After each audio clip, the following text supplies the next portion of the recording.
যারা অলরেডি যুক্ত হয়ে গেছে তারা একটু কমেন্ট করে জানিয়ে দাও তো সাউন্ড ক্লিয়ার আছে কিনা।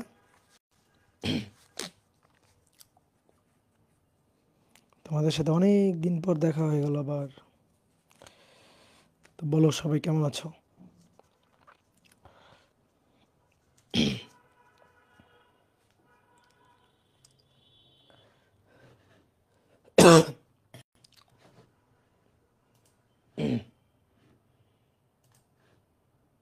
ওকে,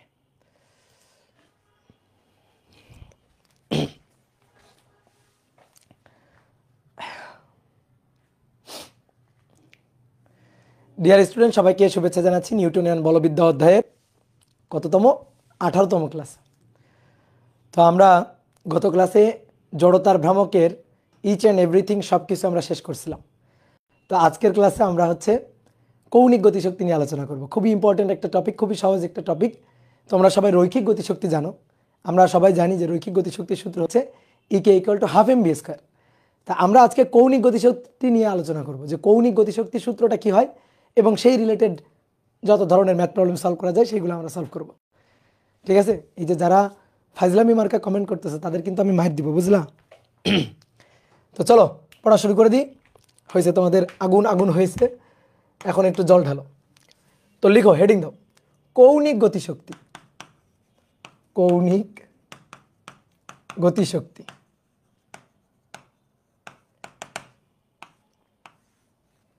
দেখো, আমরা কোনো একটা বস্তু রৈখিক গতিশক্তি জানি। ধরো কোনো একটা বস্তু যদি এম ভরের কোনো একটা বস্তু যদি ভি বেগ নিয়ে সরল রৈখিক পথে চলে, সরল রৈখিক পথ, সরল রৈখিক পথ, তাহলে আমরা জানি যে তার গতিশক্তি, রৈখিক গতিশক্তি, কাইনেটিক এনার্জি ইকে, এটা হচ্ছে হাফ mv স্কয়ার। এটা আমরা জানি। কিন্তু আমরা এবার যেটা চাইতেছি সেটা হচ্ছে কৌণিক গতিশক্তি। কোনো বস্তু ধরো ঘুরছে, তাহলে যদি কোনো বস্তু ঘুরে তাহলে তার গতিশক্তিটা হবে কৌণিক গতিশক্তি। তো কৌণিক গতিশক্তির ফরম্যাটটা কি হবে? ধরো আমরা তো সূত্রের প্রমাণ এখনো দেখি নাই, জানি না যে কৌণিক গতিশক্তির সূত্রটা কেমন হবে, বাট আমরা কিন্তু গেস করতে পারি। এবং এই অধ্যায়ে সূত্রগুলা গেস করাটাই হচ্ছে মজার। তুমি ধরো সূত্র জানো না, বাট তুমি মোটামুটি একটু রাশিটা সম্পর্কে, আমি ধরো যার সূত্র তোমাকে জিজ্ঞেস করব, সেই রাশিটা সম্পর্কে একটু ধারণা যদি তুমি রাখতে পারো তাহলে তুমি সূত্রটা কেমন হবে সেটাও কিন্তু অনায়াসে বলে দিতে পারবা। কিভাবে বলে দিবা? দেখো, রৈখিক গতিশক্তি হচ্ছে EK equal to half mv square. তাহলে রৈখিক গতিশক্তির জায়গায় কৌণিক গতিশক্তি গেস করতেছি, আমরা কিন্তু জানি না। তাহলে ইকে কৌণিক গতিশক্তি, হাফের জায়গায় তো হাফই থাকা উচিত। এম রৈখিক গতিতে যে কাজটা করে ভর, কৌণিক গতিতে সেই কাজটা যেন কে করে? জড়তার ভ্রামক, moment of inertia, that is I. M এর জায়গা দখল করবে আই। রৈখিক বেগকে ভি দিয়ে প্রকাশ করি, তাহলে কৌণিক বেগ কি হয়? ওমেগা। তাহলে ভি এর জায়গাটা দৌড়ে এসে দখল করবে কে? ওমেগা। হয়ে গেল, এটাই কৌণিক গতিশক্তির সূত্র।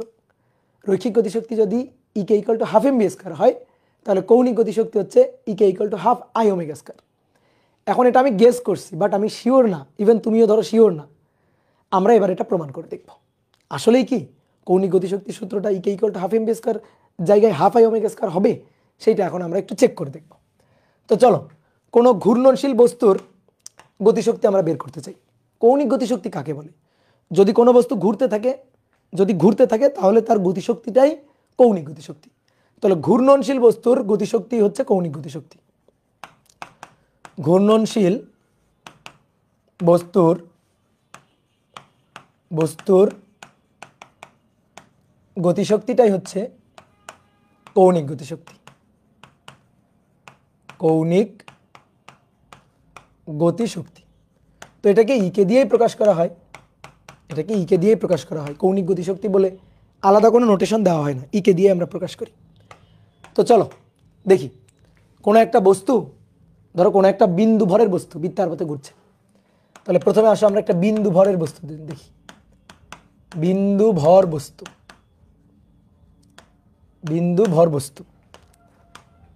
একটা বিন্দু ভরের বস্তু বৃত্তাকার পথে ঘুরছে। ধরো এই হচ্ছে বৃত্তাকার পথ, এই বৃত্তাকার পথে এম ভরের এই বস্তুটা ঘুরছে। বস্তুটাকে আমরা একটু এখানে আঁকি, এম ভরের বস্তু বৃত্তাকার পথে ঘুরছে। ভাইয়া এইটা হচ্ছে ঘূর্ণন অক্ষ। হ্যাঁ, dot dot dot dot dot dot, এটা হচ্ছে ঘূর্ণন অক্ষ। তাহলে এই বস্তুটা কত ব্যাসার্ধ নিয়ে ঘুরছে? এই হচ্ছে ব্যাসার্ধ, এই ব্যাসার্ধের বৃত্তাকার পথে ঘুরছে। তো যে কোনো মুহূর্তে তার রৈখিক যে বেগ তার ডিরেকশন হবে স্পর্শক বরাবর।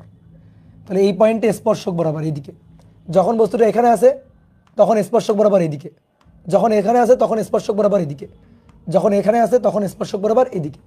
এইভাবে প্রত্যেকটা পয়েন্টে বেগের ডিরেকশন হবে স্পর্শক বরাবর, প্রত্যেকটা পয়েন্টে বেগের ডিরেকশন হবে স্পর্শক বরাবর। তাহলে এইটা হচ্ছে তার বেগের ডিরেকশন ভি, বেগের ডিরেকশন ভি।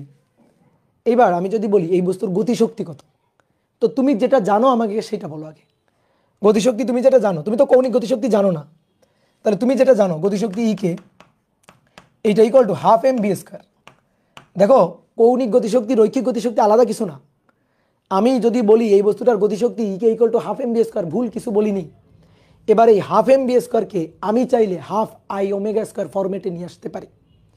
তো আমি এই বস্তুর বেগ দেখলাম কত, ভি, রৈখিক বেগ কত দেখলাম, ভি, ভর কত দেখলাম, এম, তাহলে তার গতিশক্তি কত, half M B square. Simple কথা, ঠিক আছে? তুমি এখনো জানো না এটা হাফ আই ওমেগা স্কোয়ার, তাহলে আমি যেটা জানি সেটা লিখলাম যে এই বস্তুর রৈখিক বেগ ভি এবং এই বস্তুর ভর এম, তাহলে তার গতিশক্তি হাফ এম ভি স্কোয়ার।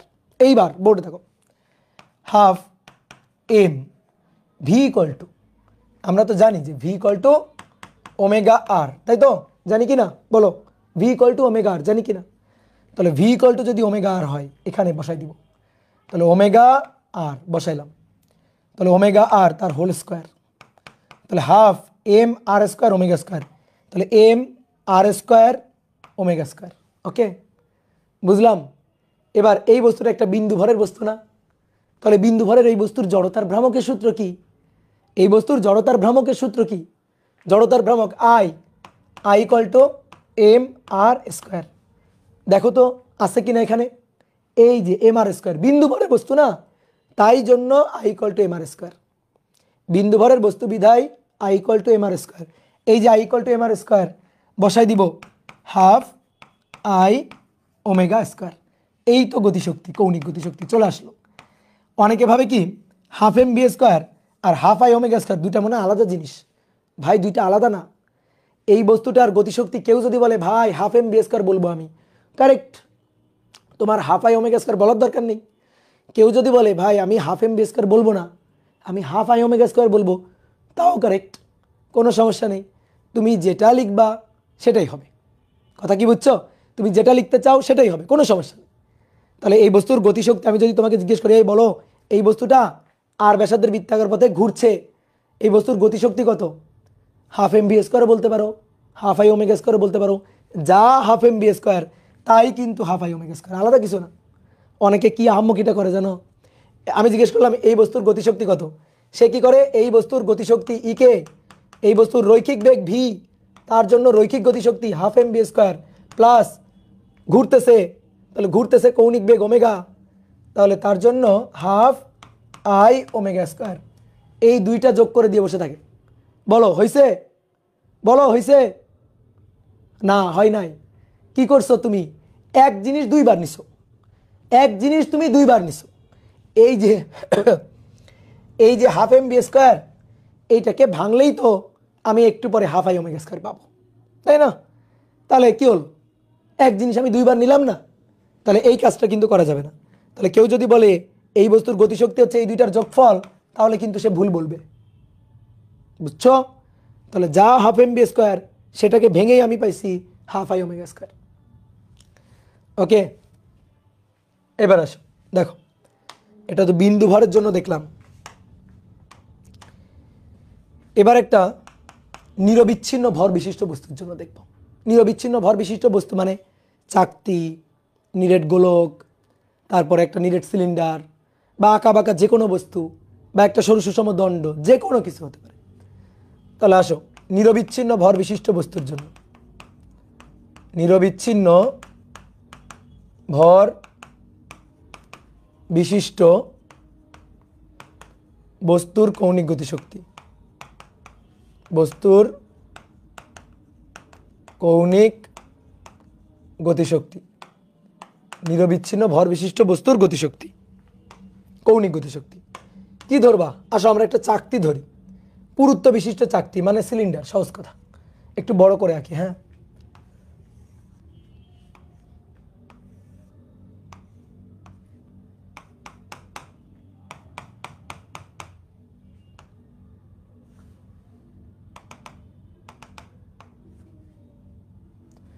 এই যে এটা এই অক্ষের চারপাশে ঘুরতেছে, এভাবে ঘুরতেছে। তাহলে এটা যদি ঘুরতে থাকে, এটা একটা নিরেট, ঠিক আছে, অক্ষের চারপাশে ঘুরতেছে। তো এটা যদি ওমেগা কৌণিক বেগ নিয়ে ঘুরতে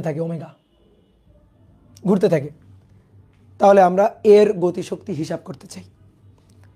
তাহলে দেখো, এই বস্তুটা অসংখ্য বিন্দু বিন্দু বিন্দু বিন্দু ভরের সমষ্টি না? অসংখ্য বিন্দু বিন্দু ভরের সমষ্টি, অসংখ্য। তাহলে এই বস্তুটা অসংখ্য বিন্দু বিন্দু ভরের সমষ্টি। এই একটা ভর বিন্দু, এই একটা ভর বিন্দু, এই একটা ভর বিন্দু, এই একটা ভর বিন্দু, এই একটা ভর বিন্দু, এরকম অসংখ্য ভর বিন্দুর সমষ্টি হচ্ছে এই বস্তুটা, তাই না? আমি এই ভরটার নাম দিলাম m1। তাহলে সে দেখো এই r1 ব্যাসার্ধের বৃত্তাকার পথে ঘুরছে। আমি এই ভরটার নাম দিলাম m2। তো সে r2 ব্যাসার্ধের বৃত্তাকার পথে ঘুরছে। সবাই কিন্তু একই ব্যাসার্ধের বৃত্তাকার পথে না, এক একটা ভর বিন্দু ঘূর্ণন অক্ষ থেকে এক একটা দূরত্বে আছে। এই ভরটার নাম দিলাম m3। সে r3 ব্যাসার্ধের বৃত্তাকার পথে ঘুরছে। এই ভরটার নাম দিলাম m4। সে r4 ব্যাসার্ধের বৃত্তাকার পথে ঘুরছে, r4। এটা r5, এটা rn, এভাবে এটা rn। এই যে ভরটা, এই ভরটার নাম হচ্ছে mn, বুঝলা? দেখো অসংখ্য বিন্দু, অসংখ্য অসংখ্য বিন্দু, ঠিক আছে। তাহলে আমরা এই বস্তুটার গতিশক্তি চাই। কি গতিশক্তি? গতিশক্তি চাই, কোনো ঘূর্ণন কৌণিক গতিশক্তি না, গতিশক্তি চাই, ঠিক আছে। তাহলে এই বস্তুটা প্রত্যেকটা ভর বিন্দুই কিন্তু ঘুরছে, প্রত্যেকটা ভর বিন্দু। এমন নাকি যে m1কে রেখে m2 ঘুরছে আর m2 বসে আছে, অথবা m3 ঘুরছে m4 বসে আছে, এরকম ঘটনা না, সবাই কিন্তু ঘুরছে, ঠিক আছে, পুরো চাকতিটাই কিন্তু ঘুরছে। তা আমরা এর গতিশক্তিটা চাই, তাই তো? তাহলে গতিশক্তি ভাইয়া m1 এর জন্য গতিশক্তি, m2 এর জন্য গতিশক্তি, m3 এর জন্য গতিশক্তি, এভাবে যতগুলো আছে সবার গতিশক্তি যোগ করলে মোট গতিশক্তি পাওয়া যাবে। তাহলে E = E1 plus E2 plus E3 dot dot dot dot dot dot plus En dot dot plus En। Integration করতে হবে, এই তো গুড। একজন বলছে ইন্টিগ্রেশন করতে হবে কিনা, এই তো ধরতে পারছো, ঠিক আছে। তোমাকে কেয়া কসমেটিকের সৌজন্যে গিফট, ঠিক আছে। ইন্টিগ্রেশন করতে হবে, বুঝে গেছে। এবার দেখো m1 এর গতিশক্তি, m2 এর গতিশক্তি, m3 এর গতিশক্তি, সবার গতিশক্তি যোগ করলে মোট গতিশক্তি পাবো, মোট কাইনেটিক এনার্জি পাবো, বুঝলা? মোট কাইনেটিক এনার্জিটা পাবো। তা আসো আমরা একটু সবার গতিশক্তি বের করি তো। ধরো m1 এর গতিশক্তি, m1 এর গতিশক্তি E1 half mv², half mv², সহজ কথা, ঠিক আছে। Half m1 v1²। অনেকে বলছে ভাই v1 কেন? হ্যাঁ, m1 এর জন্য তো v1 হবেই। দেখো ওমেগা সবার সেম, ওমেগা সবার সেম, কিন্তু v1 v2 সেম না, কিন্তু বোঝো এটা, ওমেগা সবার সেম আমি বুঝাইছিলাম, কিন্তু v1 v2 কিন্তু সবার সেম না। এক একটা পয়েন্টের, এক একটা কণার রৈখিক বেগ এক এক রকম, বাট কৌণিক বেগ সমান। কেমনে? আচ্ছা তুমি দেখো তো, একটা দরজার কথা চিন্তা করো তো। ধরো একটা দরজা, এটা হচ্ছে দরজাটা, আমি এই দরজাটাকে ঘুরাবো, দরজাটাকে আমি ঘুরালাম, দেখো দরজাটাকে আমি ঘুরাই ফেললাম, এই যে ঘুরাই ফেললাম দরজাটাকে। তাহলে দরজার উপর এখানে একটা পয়েন্ট ধরো আর এখানে একটা পয়েন্ট ধরো, দুইটা পয়েন্ট ধরো। আচ্ছা বলো তো দরজাটাকে আমি ঘুরাইছি, এই যে থেটা কোণে ঘুরাইছি, থেটা কোণে ঘুরাইছি, এই পয়েন্ট আর এই পয়েন্টের মধ্যে কে বেশি কোণে ঘুরছে দেখি বলো তো। দরজার উপর দুইটা বিন্দু, কে বেশি কোণে ঘুরছে, কে বেশি কোণে ঘুরছে একটু বুঝে বলো। দরজার উপরেই দুইটা বিন্দু সমান, ইয়েস, এটাও থেটা কোণে ঘুরে গেছে, এটাও থেটা কোণে ঘুরে গেছে। ঠিক আছে, দেখো এটার ঘূর্ণন অক্ষ থেকে দূরত্ব এটা আর, এটাকে বললাম R1, এটার ঘূর্ণন অক্ষ থেকে দূরত্ব R2। দরজার উপরেই তো দুইটা বিন্দু, আমি দরজাকে দেখো তো আমার হাত, এই যে আমার হাত, হাতের এখানে এখানে একটা পয়েন্ট চিন্তা করো, এখানে একটা পয়েন্ট চিন্তা করো, আমি হাতটাকে ঘুরাবো, এই ঘুরালাম, বলো এই পয়েন্ট বেশি ঘুরছে না এই পয়েন্ট বেশি ঘুরছে? বলো সেম ঘুরছে না? সেম। দেখো থেটা সেম, থেটা যদি সেম হয় কৌণিক বেগ সেম কেন? কারণ omega equal to del theta by del T, del theta by del T, theta same হলে ওমেগা সেম। এবার ওমেগা যদি সেম হয় তাহলে আলফাও সেম, তাহলে আলফাও সেম, কারণ কি alpha equal to del omega by del T, মাথায় রাখিও থেটা সেম বলে ওমেগা সেম, ওমেগা সেম বলে আলফাটা সেম। তার মানে কি দাঁড়াইলো? কৌণিকগুলো সব সমান, কৌণিকগুলো সব সমান, বাট রৈখিকগুলো আলাদা। রৈখিক বেগ, রৈখিক ত্বরণ এগুলো সব আলাদা। কেন? কারণ আর আলাদা, যে আর যে আলাদা। দেখো আমি যদি বলি এই কণাটার রৈখিক বেগ V, V equal to by omega R, এই কণাটার রৈখিক বেগ V, V equal to omega R, omega same but এর আর দেখো বেশি, এর আর দেখো কম, তাহলে যার আর এর মানটা বেশি তার ভি1 এর মানটাও বেশি হবে, ওমেগা যেহেতু সেম। যার আর এর মানটা কম, এই যে এর আর এর মানটা কম, তাহলে তার বেগের মানটাও, রৈখিক বেগের মানটাও কম হবে। এটা তোমাকে বুঝাইছিলাম আমি, এটা তোমাকে বুঝাইছিলাম। কি ক্লিয়ার? তাহলে আর এর কারণে দেখো, আর এর কারণে রৈখিক বেগ আলাদা বাট কৌণিকগুলা সেম। মাথায় রাখবা কোনো বস্তু যদি ঘুরতে থাকে কৌণিকগুলা সেম হয়, রৈখিকগুলো আলাদা হয়। তাহলে এটাকে ভাঙলে আমরা কি পাই? Half M on V equal to omega R, V equal to omega R, তাহলে omega square R on square, not omega one. Omega one হবে না কিন্তু, ঠিক আছে, ওমেগা ওয়ান কিন্তু হবে না। ওকে ওকে ওকে, ওমেগা ওয়ান হবে না। নেট প্রবলেম, নেট প্রবলেম নাকি? কই না তো, ওই মাঝে মাঝে একটু প্রবলেম দিবেই। দাদা আপনি কোন কলেজে পড়ছেন? আমি রেসিডেন্সিয়ালে পড়ছি, Dhaka residential model college. Okay এবার আসো, তাহলে half M on omega square R on square, তাহলে ঠিক একইভাবে সাজা লিখি, half M on R on square omega square. ঠিক একইভাবে M2 এর জন্য E2 half M2 R2 square omega square.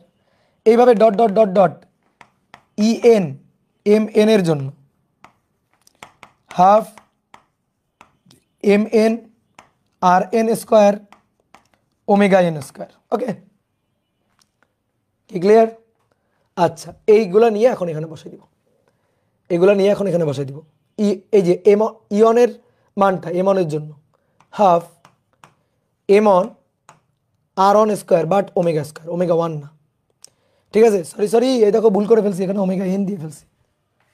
এবার E2 half M2 R2 square but omega square, half এভাবে চলতেই থাকবে dot dot dot dot dot dot, লাস্টে half MN RN square omega square. Okay done. এবার omega square common নিব, half এবং omega স্কোয়ারটাকে common নিব, কমন নিলে M on R on square M2 R2 square plus dot dot dot dot MN RN এর square. চেনা চেনা লাগে এটারে, এটারে চেনা চেনা লাগে, বলো চেনা চেনা লাগে কিনা? চেনা চেনা লাগে, তবুও হচ্ছে না নাকি? জড়তার ভ্রামক কি এটা? জড়তার ভ্রামক moment of inertia, that is I. তাহলে হাফ এটা আই ওমেগা স্কোয়ার, তাহলে এটাই হচ্ছে kinetic energy EK, EK equal to half I omega square. বুঝলা? বুঝতে পারছো? ওকে তাহলে এটাই হচ্ছে জড়তার ভ্রামক আই, আর সেই জড়তার ভ্রামক বসাই দিয়ে গতিশক্তি পেয়ে গেলাম হাফ আই ওমেগা স্কোয়ার। দেখো এই বস্তুটার গতিশক্তি যদি তোমাকে বলতাম একটা একটা একটা একটা ভর টুকরার গতিশক্তি বের করে টোটাল গতিশক্তি বের করো, এটা ম্যানুয়ালি অসম্ভব। তাহলে এই বস্তুটার গতিশক্তি আমরা কত সহজে এই সূত্রের মাধ্যমে বের করে ফেলতে পারি। অনেকের কাছে মনে হতে পারে ভাই ইন্টিগ্রেশনের গন্ধ পাচ্ছিলাম, ইন্টিগ্রেশন হলো না কেন? ইন্টিগ্রেশন আমি করছি, তুমি টেরই পাও নাই। আমি ইন্টিগ্রেশন করছি, তুমি টের পাও নাই। বলো তো কই ইন্টিগ্রেশন করছি? বলো কই ইন্টিগ্রেশন করছি? ইন্টিগ্রেশন করছি কোথায়? এই জড়তার ভ্রামক বের করতে গিয়েই তো ইন্টিগ্রেশন করা লাগছে না? যদি আমি বলি চাকতির জড়তার ভ্রামক 1/2 mr², কেমনে পাও? ইন্টিগ্রেশন করে। যদি বলি একটা সরু সুষম দণ্ডের মধ্যবিন্দু গামী অক্ষের সাপেক্ষে জড়তার ভ্রামক 1/12 ml², কেমনে পাও? ইন্টিগ্রেশন করে।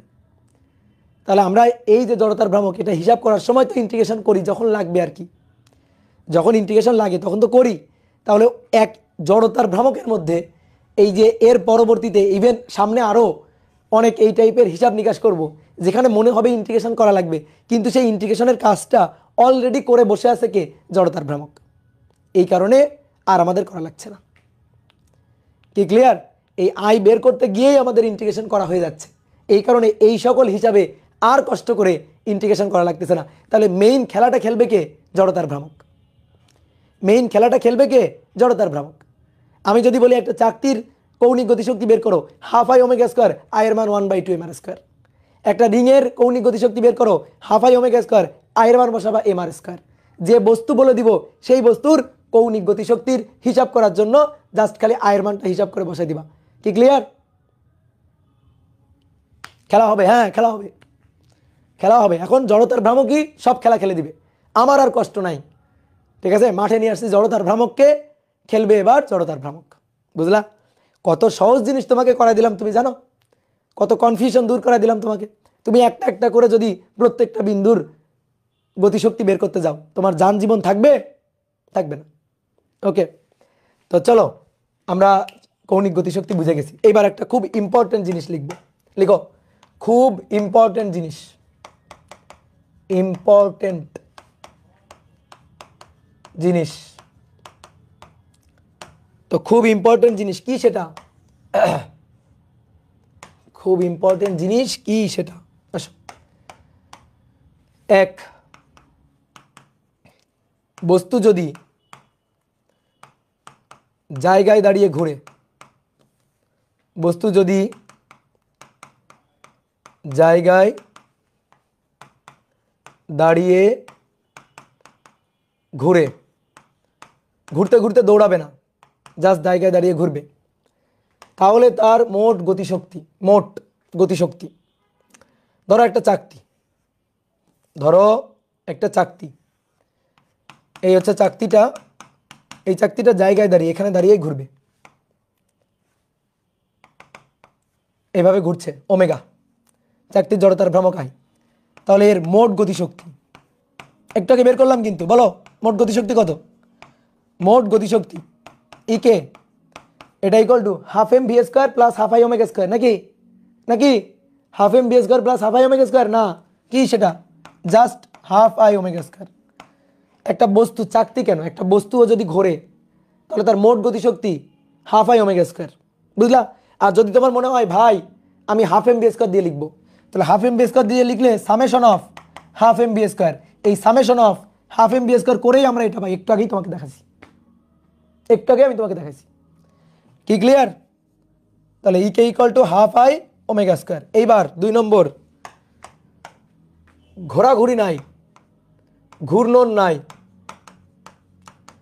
ঘূর্ণন নাই, চোখ বন্ধ করে দৌড়, শুধু রৈখিকভাবে দৌড়, মানে রৈখিক গতি আর কি, রৈখিকভাবে দৌড় দিবে। ঠিক আছে, ধরো তোমাকে আঁকি, এটা হচ্ছে তুমি, কোনো ঘোরাঘুরি নাই, জাস্ট দৌড় দিছো, সামনের দিকে তাকায় দিছো দৌড়, তাহলে তোমার ভর কত? এম, তোমার বেগ কত? ভি। ঘুরতে ঘুরতে দৌড়াচ্ছ না কিন্তু, সোজা দৌড়। ঠিক আছে, ঘুরতে ঘুরতে দৌড় না কিন্তু। ঠিক আছে, তাহলে এবার এর মোট গতিশক্তি, মোট গতিশক্তি, তাহলে ভাইয়া এর মোট গতিশক্তি হবে 1/2 mv², 1/2 mv²। এর 1/2 mv²টাকে 1/2 i ω² বানাইতে পারবো না, কেন পারবো না? এত ঘুরতেছে না, দৌড় দিচ্ছে, এ শুধু দৌড় দিচ্ছে। কি ক্লিয়ার? এবার 3 নম্বর, ঘুরতে ঘুরতে দৌড়, ঘুরতে ঘুরতে দৌড়, মানে জটিল গতি, জটিল গতি পড়ছো না? ঘুরতে ঘুরতে দৌড় দিলে, অর্থাৎ জটিল গতি, জটিল গতি। ঠিক আছে, এটা ছিল ঘূর্ণন গতি, সরি এটা ছিল ঘূর্ণন গতি, ঘূর্ণন গতি, এটা ঘূর্ণন গতি, আর এটা এটা হচ্ছে রৈখিক গতি, শুধু রৈখিক গতি, আর এটা জটিল গতি, মানে ঘুরতে ঘুরতে দৌড় লাগাবে। একটা উদাহরণ দিই ভালো বুঝবা, চাকা, গাড়ির চাকা, এই যে গাড়ির চাকা, এই যে ভূমি, গাড়ির চাকা ভূমির উপর দিয়ে গড়াইতে গড়াইতে যাবে, ঠিক আছে, গাড়ির চাকা ভূমির উপর দিয়ে গড়াইতে গড়াইতে যাবে, এই যে চাকা এভাবে ঘুরতে ঘুরতে দৌড় দিচ্ছে, ঘুরতে ঘুরতে সামনে আগাচ্ছে, এই তাহলে দেখো চাকাটা দৌড়ও দিচ্ছে আবার ঘুরছেও, তো ওমেগা কৌণিক বেগ নিয়ে ঘুরছে, ভি বেগ নিয়ে দৌড় দিচ্ছে, এই ভিটা তার রৈখিকভাবে সামনে যাওয়ার বেগ। এইবার আমি যদি বলি এর গতিশক্তি কত, মোট গতিশক্তি বলো, বুদ্ধি খাটায় বলো, মোট গতিশক্তি, এবার কি হবে, তাহলে মোট গতিশক্তি ইকে, মোট গতিশক্তি ইকে, এই ইকে ইকুয়াল টু কত হবে বলো, হাফ, ঘোরার জন্য হাফ আই ওমেগা স্কোয়ার, দৌড়ানোর জন্য হাফ এম ভি স্কোয়ার, বুঝতে পারছো, ঘোরার জন্য হাফ আই ওমেগা স্কোয়ার, দৌড় দেওয়ার জন্য হাফ এম ভি স্কোয়ার, কি ক্লিয়ার। আর এটা জায়গায় দাঁড়ায় ঘুরছে, জাস্ট জায়গায় দাঁড়ায় ঘুরছে। অনেকে বলতে ভাই এর প্রত্যেকটা পয়েন্টের রৈখিক বেগ ভি ছিল তো, তাহলে আমরা হাফ এম ভি স্কোয়ার নিচ্ছি না কেন? যদি কেউ এই প্রশ্ন করো তাহলে কিন্তু আমি তার ধরে মার দিব, ভাই আমি হাফ এম ভি স্কোয়ার নিছি তো, half M V square, half M V square, half M V square, half M V square, half M V square যোগ করে করে করে করে করে করে হাফ আই ওমেগা স্কোয়ার পাইছি, যোগ করে করে এটা পাইছি। এটা কিন্তু অনেকের কনফিউশন, ভাই ওখানে হাফ এম ভি স্কোয়ার নিলেন, এখানে নিলেন না কেন? ভাই এখানে half M V square, half M V square যোগ করেই হাফ আই ওমেগা স্কোয়ার পাইছি, তাহলে এখন ওখানে নিলাম কেন? ভাই ওখানে তো ঘুরতেছে আবার দৌড়াচ্ছে, মাটিতে মাটিতে গড়াচ্ছে আবার দৌড়ও লাগাচ্ছে, ওকে। তাহলে হাফ আই ওমেগা স্কোয়ার হচ্ছে ঘোরার জন্য, আর দৌড়ানোর জন্য কত, দৌড় দেওয়ার জন্য কত, হাফ এম ভি স্কোয়ার। তাহলে এই দুইটা জিনিস মাথায় রাখবা, কি ক্লিয়ার? তাহলে এই পৃষ্ঠায় কিন্তু ম্যাথ করার জন্য খুবই ইম্পর্টেন্ট তথ্য আছে, তাহলে এই জিনিসগুলো মাথায় রাখবা, ওকে। দেখো তোমাদের দেখাই একটু, এই যে এইটা আমার হাতে আছে, বলো এর গতিশক্তি কত দেখি, বলো এর গতিশক্তি, মোট গতিশক্তি বলো, মোট গতিশক্তি বলো, half I omega square, yes half I omega square, এক নম্বরটা। এবার বলবা, দেখো দেখো এই যে এবার কত হলো বলো, এই যে ঘুরতে ঘুরতে দৌড় লাগালো, এই যে ঘুরতে ঘুরতে দৌড় লাগাইছে, এই যে বলো এবার কত হলো, half I omega square, half M B square, দৌড় লাগাইছে ঘুরতে ঘুরতে, কি ক্লিয়ার? হ্যাঁ গুড, এটা মাথায় রাখবা। তো চলো ম্যাথ করার জন্য এখন আমরা রেডি। তাহলে এক নম্বর ম্যাথ লিখো, একটি নিরেট সিলিন্ডারের ভর 20 কেজি ও ব্যাসার্ধ 0.2 মিটার। এটি ভূমিতে বা ঘর্ষণহীন তলে, এটি ঘর্ষণহীন তলে 2 মিটার পার সেকেন্ড বেগে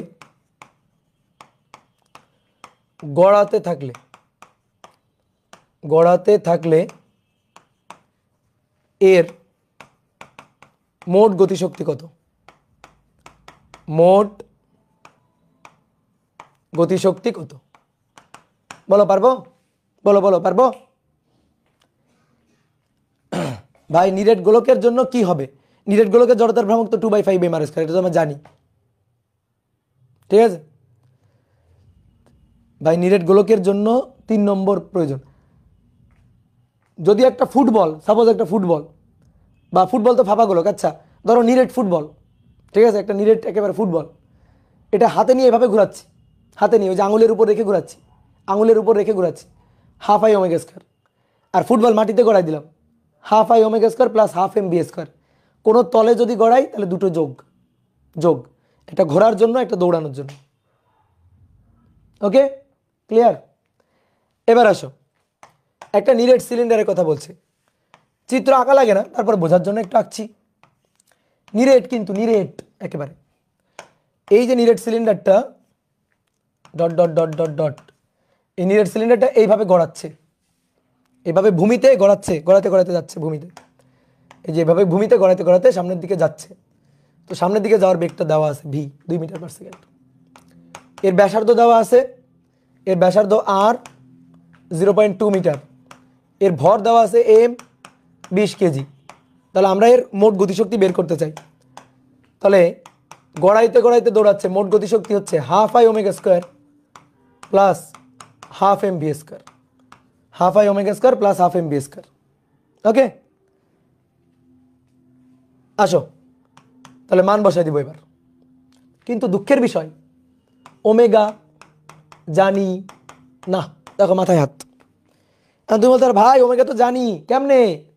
ভি ইকুয়াল টু ওমেগার, দেখেন ভি দেওয়া আছে, ইয়েস।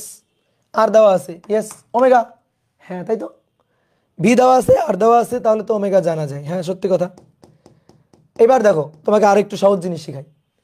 তোমার তোমার আয়ের মান, ওমেগার মান, এম এর মান, ভি এর মান সব বসাইতে হবে না। তুমি বলো এটার কি বলছে, নিরেট কি বলছে? নিরেট কি বলছে? সিলিন্ডার, তাই না? নিরেট সিলিন্ডার বলছে। তুমি বলতেছো ভাই আমি ওমেগার মানটা বের করে এনে বসাবো। আচ্ছা ধরো তোমাকে আমি আর এর মান বলে দিইনি, আর এর মানটা আমি একটু মুছে দিই। ধরো তোমার তো সুবিধা করছি আমি, ধরো একটু এবার অসুবিধায় ফেলে দিলাম আর এর মান। এবার তুমি আমাকে বলো ওমেগা কেমনে বের করবা? এই তো মুশকিল পড়ে গেল না, ওমেগার মান বের করতে পারছো না। ভি ইকুয়াল টু ওমেগার, omega equal to V by R. আর নেই, আর দিই নাই আমি, ইচ্ছা করে আর দিই নাই। আর লাগবে না, আসলে আর লাগবে না। এর টোটাল গতিশক্তি বের করতে গেলে আর দরকার নেই। এর ব্যাসার্ধ কত হবে জানারই দরকার নেই। তো দেখো, শুনে অনেকের মনে হয় এটা কেমনে সম্ভব। দেখো কেমনে সম্ভব। হাফ হাফ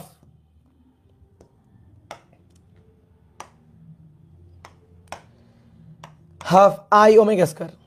আই কি? জড়তার ভ্রামক। কার? নিরেট সিলিন্ডারের। নিরেট সিলিন্ডারের এই যে এইভাবে গড়ায় না, মধ্যবিন্দুগামী অক্ষ দিয়ে গড়ায় না? বলো মধ্যবিন্দুগামী অক্ষ দিয়ে গড়াবে না? তাহলে জড়তার ভ্রামক কি? নিরেট সিলিন্ডার 1/2 এম আর স্কোয়ার। মনে পড়ে? এবার V equal to omega R, omega equal to V by R, omega equal to V by R. তাহলে V square R square plus half M V square. কাহিনী খতম।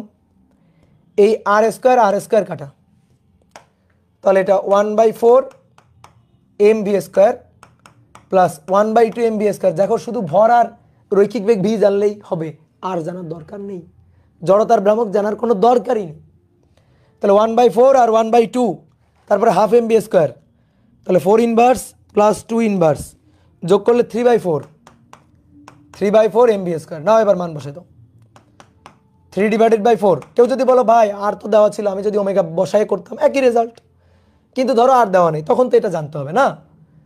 এম এর মান 20 KG, V এর মান 2 তার স্কোয়ার।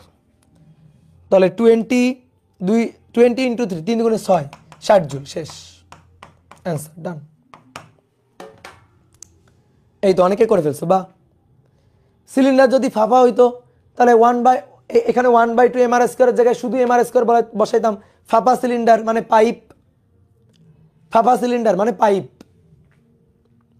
Just M R বসাইতাম। যদি গোলক হইতো নিরেট গোলক 2/5 M R বসাইতাম, M R square বসাইতাম। বুঝতে পারছো ভাই? নিরেট আর ফাঁপার ক্ষেত্রে জড়তার ভ্রামক ভিন্ন হয় কেন? ভিন্ন হয় কেন? হিসাব করে ভিন্ন হয়। হিসাব করে ভিন্ন হয় না। নিরেট আর ফাঁপার ক্ষেত্রে আমরা হিসাব করে দেখাইছি না, আমরা পাইপের জড়তার ভ্রামক, রিংয়ের জড়তার ভ্রামক, চাকতির জড়তার ভ্রামক বের করছি না।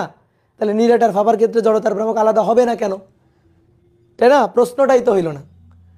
তুমি আরো বলবা হবে না কেন, তুমি বলতেছো হবে কেন। আমি তো তোমার চোখের সামনে দেখালাম হিসাব করে, তাই না? ওকে ডান। এবার আসো 2 নম্বর।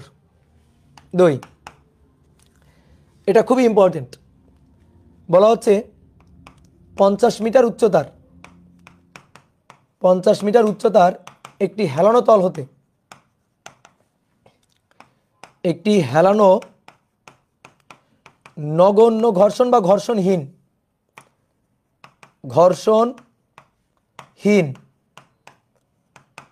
তল হতে একটি নিরেট গোলক গড়িয়ে পড়ল, একটি নিরেট গোলক গড়িয়ে পড়ল। গোলকটি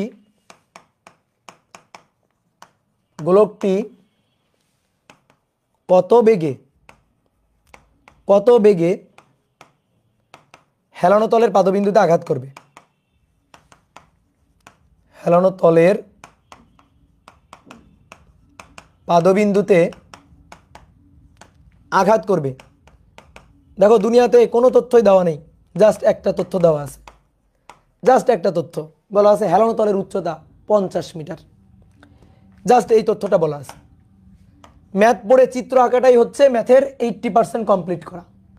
আমরা সেই কাজটা করব। এটা হচ্ছে হেলানো তল, এই হেলানো তলটা এঁকে ফেললাম। তো হেলানো তল কত কোণে হেলানো জানি না, জানার দরকার নেই, শুধু হেলানো তলের উচ্চতাটা জানা। এইচ কত মিটার? 50 মিটার। এইচ হচ্ছে 50 মিটার হেলানো তলের উচ্চতা। এবার এইখান থেকে একটা গোলক, এইখান থেকে একটা গোলক নিরেট গোলক গড়ায় পড়ছে। এখান থেকে গড়াইতে নিচে পড়ছে, গড়াইতে, ঠিক আছে। গোলক গড়িয়ে, এই যে গড়িয়ে কথাটা, এটা মনে করো বাংলা কথার তুরুপের তাস, আত্মা, এই ম্যাথের আত্মা। তাহলে গড়িয়ে নিচে পড়লো, বলছে গোলকটি কত বেগে হেলানো তলের পাদবিন্দুতে আঘাত করবে। তোমার প্রশ্ন জাগতে পারে, ভাই গোলকের ভর দেওয়া নেই? উত্তর হচ্ছে না, দেওয়া নেই। গোলকের ব্যাসার্ধ দেওয়া নেই? উত্তর হচ্ছে না, দেওয়া নেই। তাহলে গোলকের ব্যাসার্ধ ছাড়া, ভর ছাড়া, শুধু উচ্চতা দিয়েই কি এই হেলানো তলের পাদবিন্দুতে পৌঁছানোর বেগ বের করা সম্ভব? উত্তর হচ্ছে হ্যাঁ সম্ভব। উত্তর হচ্ছে হ্যাঁ সম্ভব। কিভাবে? আচ্ছা তুমি 9-10-এ করছো এই জিনিসটা, আমার একটু মনে করা, মানে বলো তো মনে করে এটা করছো কিনা 9-10-এ। যদি আমি বলতাম এই যে হেলানো তল, এই যে এটা হেলানো তল, এখান থেকে একটা বস্তু গড়ায় পড়ে নাই, পিছলে পড়ে গেছে। ধর একটা ব্লক গড়ায় পড়ে নাই, জাস্ট পিছলে পড়ে গেছে, এটা এভাবে পিছলে পড়ে গেছে, এই উচ্চতাটা এইচ, এখান থেকে পিছলে এখানে পড়ে গেছে। বলো তো হেলানো তলের পাদবিন্দুতে কত বেগে আঘাত করবে? এখান থেকে পড়া শুরু করছিল মানে আদিবেগ 0, কত বেগে আঘাত করবে এটা তুমি কিভাবে বের করো? শক্তির সংরক্ষণশীলতা দিয়ে, যান্ত্রিক শক্তির নিত্যতা দিয়ে। যান্ত্রিক শক্তির নিত্যতা মানে কি? যে কোনো পয়েন্টে বিভব শক্তি আর গতিশক্তির যোগফল সমান। তাহলে এই যে পয়েন্টটা, এই পয়েন্টটা আমার ইনিশিয়াল পয়েন্ট, তাহলে এটা ইনিশিয়াল আর এটা আমার ফাইনাল পয়েন্ট। এই দুই পয়েন্টের শক্তি সমান, এই পয়েন্টে উচ্চতা এইচ সমান সমান 0, বুঝলা?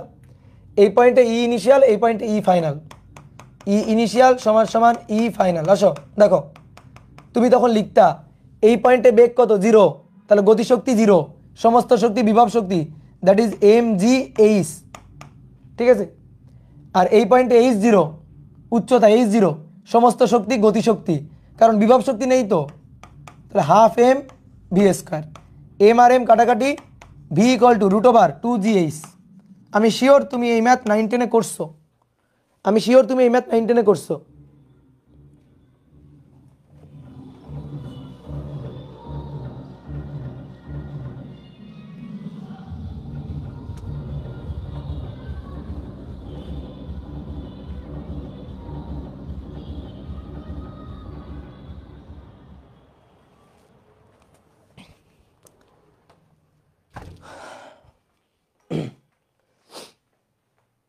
এটা কিসের সাউন্ড? এই পাশে বোঝো না কিছু পাগলা থাকে, হ্যাঁ, বাংলাদেশে বুঝলা শান্তি মতো থাকা তো যায় না। ডিজে ছেড়ে দিছে, ক্লাস নিবা না এর গান শুনবা? এদেরকে ধরে এমন মায়ের দেওয়া দরকার, একেবারে জানলা দিয়ে ফেলে দেওয়া দরকার, বুঝছো? বিল্ডিংয়ের উপরে নিয়ে ধরে টুপ করে ফেলে দেওয়া দরকার। গানের তালে তালে ক্লাস, হ্যাঁ গানের ওইটাই করতে হবে এখন। এদের সাথে অভিযোজিত হইতে হবে। মনে করো 10 দিন ক্লাস নিব, 5 দিন মিনিমাম গানের মধ্যে দিয়ে ক্লাস নিতে হয়, ঠিক আছে। তো এখন ভাবতেছি এদের সাথে অভিযোজিত হইতে হবে। মনে করো নাচবো, এদের সাথে তালে তালে নাচতে হবে, গাইতে হবে, তারপর আবার ক্লাস নিতে হবে। অভিযোজিত হওয়া ছাড়া উপায় নেই। ওকে আসো, দেখো দেখো দেখো দেখো, আসো পড়াই আসি। তাহলে এবার এই জিনিসটাই আমরা এখানে অ্যাপ্লাই করব, বুঝছো? বাট এখানে কোনো ঘূর্ণন গতিশক্তি ছিল না, এখানে গড়াইতে গড়াইতে পড়ে নাই, জাস্ট বিভব শক্তি কনভার্ট হয়েছে রৈখিক গতিশক্তিতে, বাট এখানে ঘুরতে ঘুরতে ঘুরতে ঘুরতে পড়ছে। তাহলে বিভব শক্তি এটা রৈখিক গতিশক্তি প্লাস কৌণিক গতিশক্তি দুইটাতে কনভার্ট হবে। তাহলে দেখো যখন এখান থেকে পড়া শুরু করছে, নো কৌণিক বেগ, নো রৈখিক বেগ, অর্থাৎ ওমেগা ইনিশিয়ালি 0, ভিও 0, কেবল পড়া শুরু করছে, কেবল গড়ানো শুরু করছে। যতই গড়াইতে গড়াইতে গড়াইতে গড়াইতে আগাবে, এখানে যখন পৌঁছাবে তখন বেগটা হবে সবচেয়ে বেশি, গড়াইতে গড়াইতে গড়াইতে গড়াইতে নিচে নামতেছে। তাহলে এখানে কৌণিক বেগ ওমেগা আর রৈখিক বেগ ভি, কিন্তু উচ্চতা নেই এই, দেখো উচ্চতা এই হচ্ছে 0। তাহলে এইটা আমার ইনিশিয়াল পয়েন্ট, এটা আমার ইনিশিয়াল পয়েন্ট, আর এইটা আমার final point. Initial point, final point, E initial equal to E final, E initial E final. তাহলে এই পয়েন্টে ইনিশিয়াল বলো শক্তি, বিভব শক্তি, গতিশক্তি সব বলো। এই পয়েন্টে এই যে ভূমি থেকে কত উচ্চতায়, এইচ উচ্চতায়, তাহলে বিভব শক্তি mgh, গতিশক্তি হাফ আই ওমেগা স্কয়ার, নাই 0, হাফ এম ভি স্কয়ার, নাই 0।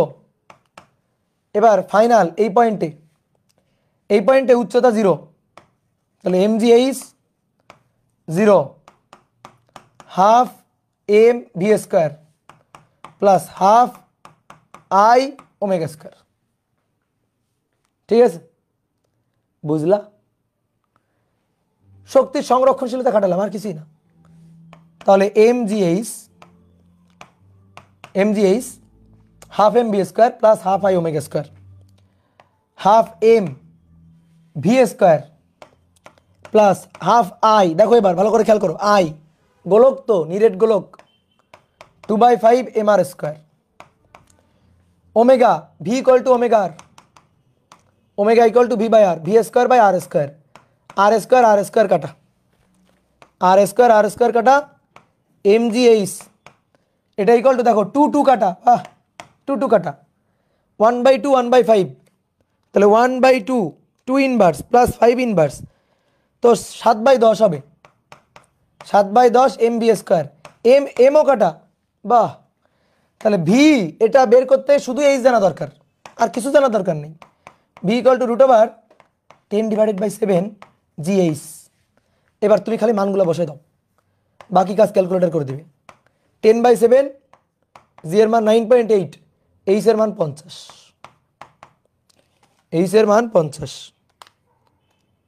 এইচ এর মান 50, √10/7 9.8, তারপরে 50,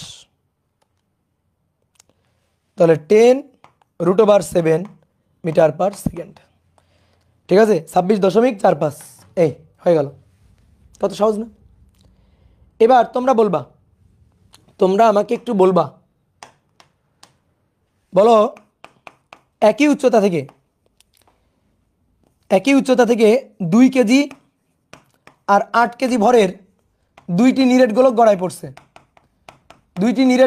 পড়ছে, একই উচ্চতা থেকে, এখান থেকেই বলো কোনটি আগে পৌঁছাবে বা কোনটি বেশি বেগে পৌঁছাবে, বলো। হেলানো তলের পাদবিন্দুতে কোনটা আগে পৌঁছাবে বা কোনটা বেশি বেগে বা কোনটা কম বেগে পৌঁছাবে? দুইটা একই সাথে পৌঁছাবে, একই বেগ নিয়ে পৌঁছাবে, দুইটার বেগ একই হারেই বাড়বে, একই হবে দুইটার বেগ। কারণ কি? দুইটাই নিরেট গোলক, ভরের উপর কিচ্ছু নির্ভর করে না। দেখো লাস্ট লাইনে ভর কাটাকাটি হয়ে গেছে, গুড।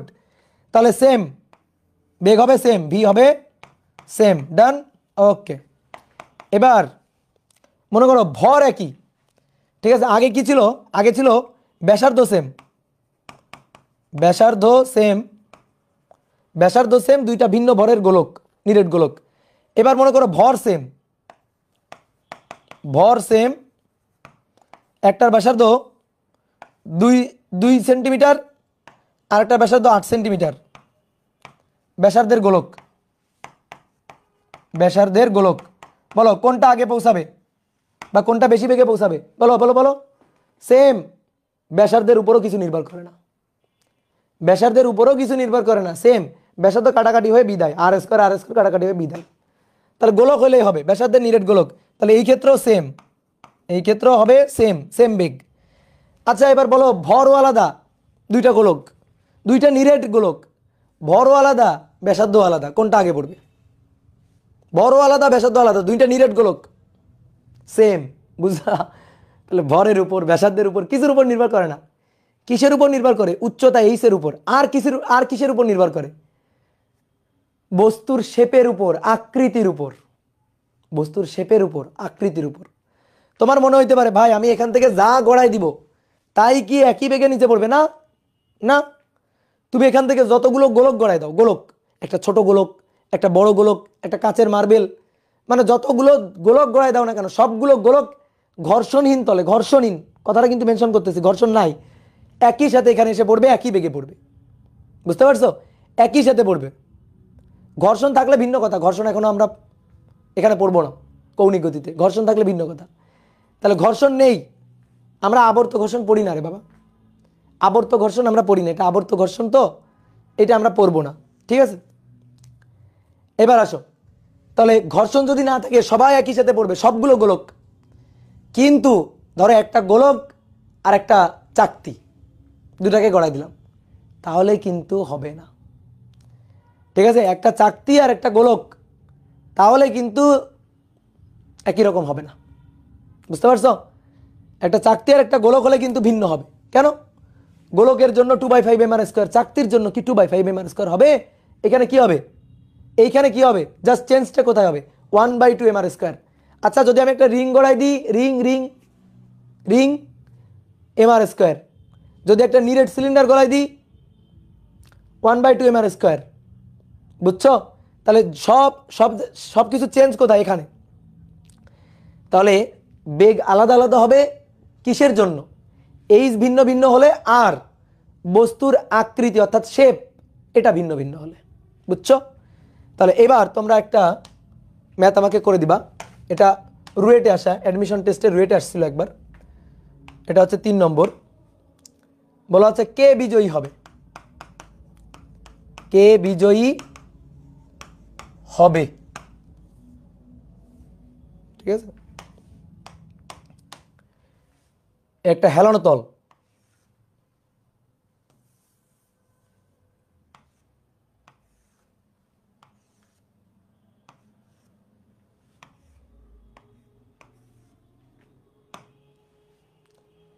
এই হেলানো তলের উচ্চতা, এই হেলানো তলের উচ্চতাটা এইচ, এইচ। এবার হেলানো তলের একেবারে শীর্ষ থেকে, হেলানো তলের একেবারে শীর্ষ থেকে একটা গোলক গড়াই দেওয়া হইল, একটা গোলক, না না গোলক দিব না, সরি গোলক দিব না, গোলক তো একবার দিছি, গোলক দিব না, একটা চাকতি দিব আর একটা রিং দিব, একটা চাকতি দিব একটা রিং দিব, সরি এটা রিং, রিং আর একটা চাকতি,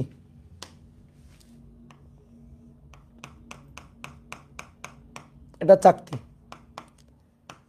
ঘর্ষণহীন তল গড়াই দেওয়া হলো। কে বিজয়ী হবে? রেস খেলতেছে এরা, রেস, এই রেসে বিজয়ী হবে কে? এই রেসে কে বিজয়ী হবে বলো? যার বেগ বেশি। তাহলে রিং যখন পৌঁছাবে, ধরো এখানে যখন রিংটা এসে পৌঁছাবে, রিং তার বেগকে আমি বললাম v1, আর যখন চাকতি এসে পৌঁছাবে, চাকতি তার বেগটাকে আমি ধরলাম v2, চাকতি তার বেগটাকে ধরলাম v2, নাও v1 আর v2। তাহলে এই পয়েন্টে রিং, এই পয়েন্টে রিংয়ের বেগ এখান থেকে এখানে আসবে, চাকতি এখান থেকে এখানে আসবে, সেম হিসাব। তাহলে ইনিশিয়াল এনার্জি সমান সমান ফাইনাল এনার্জি। তো কার জন্য করতেছি প্রথমে হিসাব? ধরো রিংয়ের জন্য, রিং, রিংয়ের জন্য। তাহলে ইনিশিয়ালি এইখানে রিংয়ের বিভব শক্তি mgh। বলো এইখানে কি রিংয়ের কোনো ঘূর্ণন গতি ছিল? না। রৈখিক গতি ছিল? না। ভি ছিল 0, ওমেগা ছিল 0। এইখানে আসার পরে v1, তাহলে half M V one square আর half I omega square. Okay done. এখানে আপাতত ভি রাখতে পারো, লাস্টে গিয়ে ভি ওয়ান লিখে দিও। আপাতত ভি রাখো, লাস্টে গিয়ে ভি ওয়ান লিখতে পারো, হাফ এম ভি স্কোয়ার। তাহলে এম জি এইচ এটা সমান সমান half M V square half I, I জড়তার ভ্রামক, আই জড়তার ভ্রামক কত হবে রিংয়ের জন্য? রিংয়ের জন্য বলো বলো বলো দেখি কে বলছে? রিংয়ের জন্য কে বলছে বলো? এই বলো বলো বলো, ঘুমাচ্ছ? M R square, yes M R square রিংয়ের। আর omega V equal to omega R omega equal to V by R, তাহলে V square by R square, R square R square কাটাকাটি। তাহলে ভাই এম জি এইচ আর এখানে half M V square বা half M V square, তাহলে তো M V square, এইটা এটা কাটাকাটি গেল। তাহলে এবার এটাকে বললাম V one root over GH, root over GH. এইচের মান দেওয়া নেই, লাগবে না, এইচের মান কোনো কাজে লাগবে না, আমরা তো তুলনা করে ফেলবো। এবার আসো, রিং তো হলো, এবার চাকতি। সেম চাকতির জন্য জাস্ট এই জায়গা হবে 1/2 এম আর স্কোয়ার। তাহলে দ্রুত লিখে ফেলি, ই ইনিশিয়াল ই ফাইনাল। তাহলে E initial M G H, E final half M B square plus half I omega square. তাহলে M G H half M V square plus half I 1/2 M R square V square by R square, R square R square কাটা। তাহলে M G H 1/2 1/4, তাহলে 2 inverse plus 4 inverse 3/4। এটা আমি calculator করছি কেন? 3/4 M V square, M M কাটাকাটি, এটাকে বলবো V two root over 4/3 GH, root over 4/3 GH. Okay okay done. Compare করে আসো দেখি কে বড়, রুট ওভার জিএইচ আর রুট ওভার 4/3 জিএইচ। 4 বড় 3-এর চেয়ে, তার মানে এটা বড়, ভি টু বড়, ডিক্স বড়, বোঝা যায়? কম্পেয়ার করো, দেখো V two by V one, তাহলে V two by V one compare করলে রুট ওভার জিএইচ কাটাকাটি, তাহলে পড়ে থাকলো রুট ওভার 4/3। তাহলে অতএব V one V two is greater than V one, অতএব চাকতি বিজয়ী হবে, মেডেল পাবে চাকতি, চাকতি বিজয়ী হবে, কারণ চাকতির বেগ বেশি, সে তাড়াতাড়ি পৌঁছাবে। বুঝতে পারছো? চাকতি ডিক্স। ওকে বুঝতে পারছো? কলম কেন রেখে দিলাম, পড়া শেষ হয়নি, আরো আছে। চেঞ্জ করি, করলাম চেঞ্জ। এটা কত নম্বর গেল? 3 নম্বর, 4 আসো। 4 বলছে একটি মিটার দণ্ড। মিটার দণ্ড মানে কি জানো? 1 মিটার দৈর্ঘ্যের একটি দণ্ড। একটি মিটার দণ্ড কাত হয়ে ধপাস করে পড়ে গেছে, কাত হয়ে পড়ে গেল, কাত হয়ে পড়ে গেল ভূমিতে, ভূমিতে কত বেগে আঘাত করবে? কত কৌণিক বেগে? শুধু বেগ বললে তো আমরা রৈখিক বেগ বুঝি, এখানে বলা হচ্ছে ভূমিতে কত কৌণিক বেগে আঘাত করবে, মানে ওমেগা চাইছে। কৌণিক বেগে আঘাত করবে। মিটার দণ্ডের ভর কত বলে দেয়নি, বাট মিটার দণ্ড মানে 1 মিটার দৈর্ঘ্যের একটা দণ্ড, ঠিক আছে? 1 মিটার দৈর্ঘ্যের একটা দণ্ড। ওকে চলো, 1 মিটার দৈর্ঘ্যের একটা দণ্ড ভূমিতে খাড়াভাবে রাখা ছিল। এই দণ্ডটা কাত হয়ে ভূমিতে ধপাস করে পড়ে গেছে, কাত হয়ে ধপাস করে পড়ে গেছে। এটা কাত হয়ে ধপাস করে পড়ে গেছে, এটা পড়ে গেছে এভাবে। বলো ভাই এদিকে তাকাও, এভাবে যদি ধপাস করে পড়ে ভূমিতে গিয়ে আঘাত করবে না? ঘুরে গেছে না এটা? তাহলে ঘুরে গেলে আঘাত করবে, ভূমিতে পড়লে আঘাত করবে। তো কত কৌণিক বেগে আঘাত করবে ওমেগা বের করতে বসছে। আচ্ছা বলো তো, এই দণ্ডটা যখন এভাবে আসে, এই দণ্ডটা যখন এভাবে আসে, বলো তো এর কোনো বিভব শক্তি আছে কিনা? বলো দেখি, বলো তো এর কোনো বিভব শক্তি আছে কিনা? হ্যাঁ। আচ্ছা কতটুকু বিভব শক্তি বলো তো? কতটুকু বিভব শক্তি বলো, mg/L/2 যদি এর দৈর্ঘ্য L হয়, এর দৈর্ঘ্য যদি হয় L, হ্যাঁ এর দৈর্ঘ্য যদি L হয় তাহলে mg/L/2, এর দৈর্ঘ্য যদি L হয় তাহলে এটা হবে mg, এর বিভব শক্তি আর কি পটেনশিয়াল এনার্জি, এটা হবে mg/L/2 মানে ভার কেন্দ্রের সরণ। এটা কাজ ক্ষমতা শক্তি অধ্যায়ের একটা ছোট্ট টপিক। তো অলরেডি তোমাদের কাজ ক্ষমতা শক্তি অধ্যায় তো আর্কাইভে দেওয়া হয়েছে, যারা দেখে নিছো তারা তো দেখে নিছো, যারা দেখে নাওনি তারা একটু খেয়াল করো। শোনো, দেখো আমরা বিভব শক্তি কি জানি, mg/h না? তো এই যে লাঠিটা, এই লাঠিটার সব ভর বিন্দু কি একই উচ্চতায় আছে? দেখো তো, বলো একই উচ্চতায় আছে?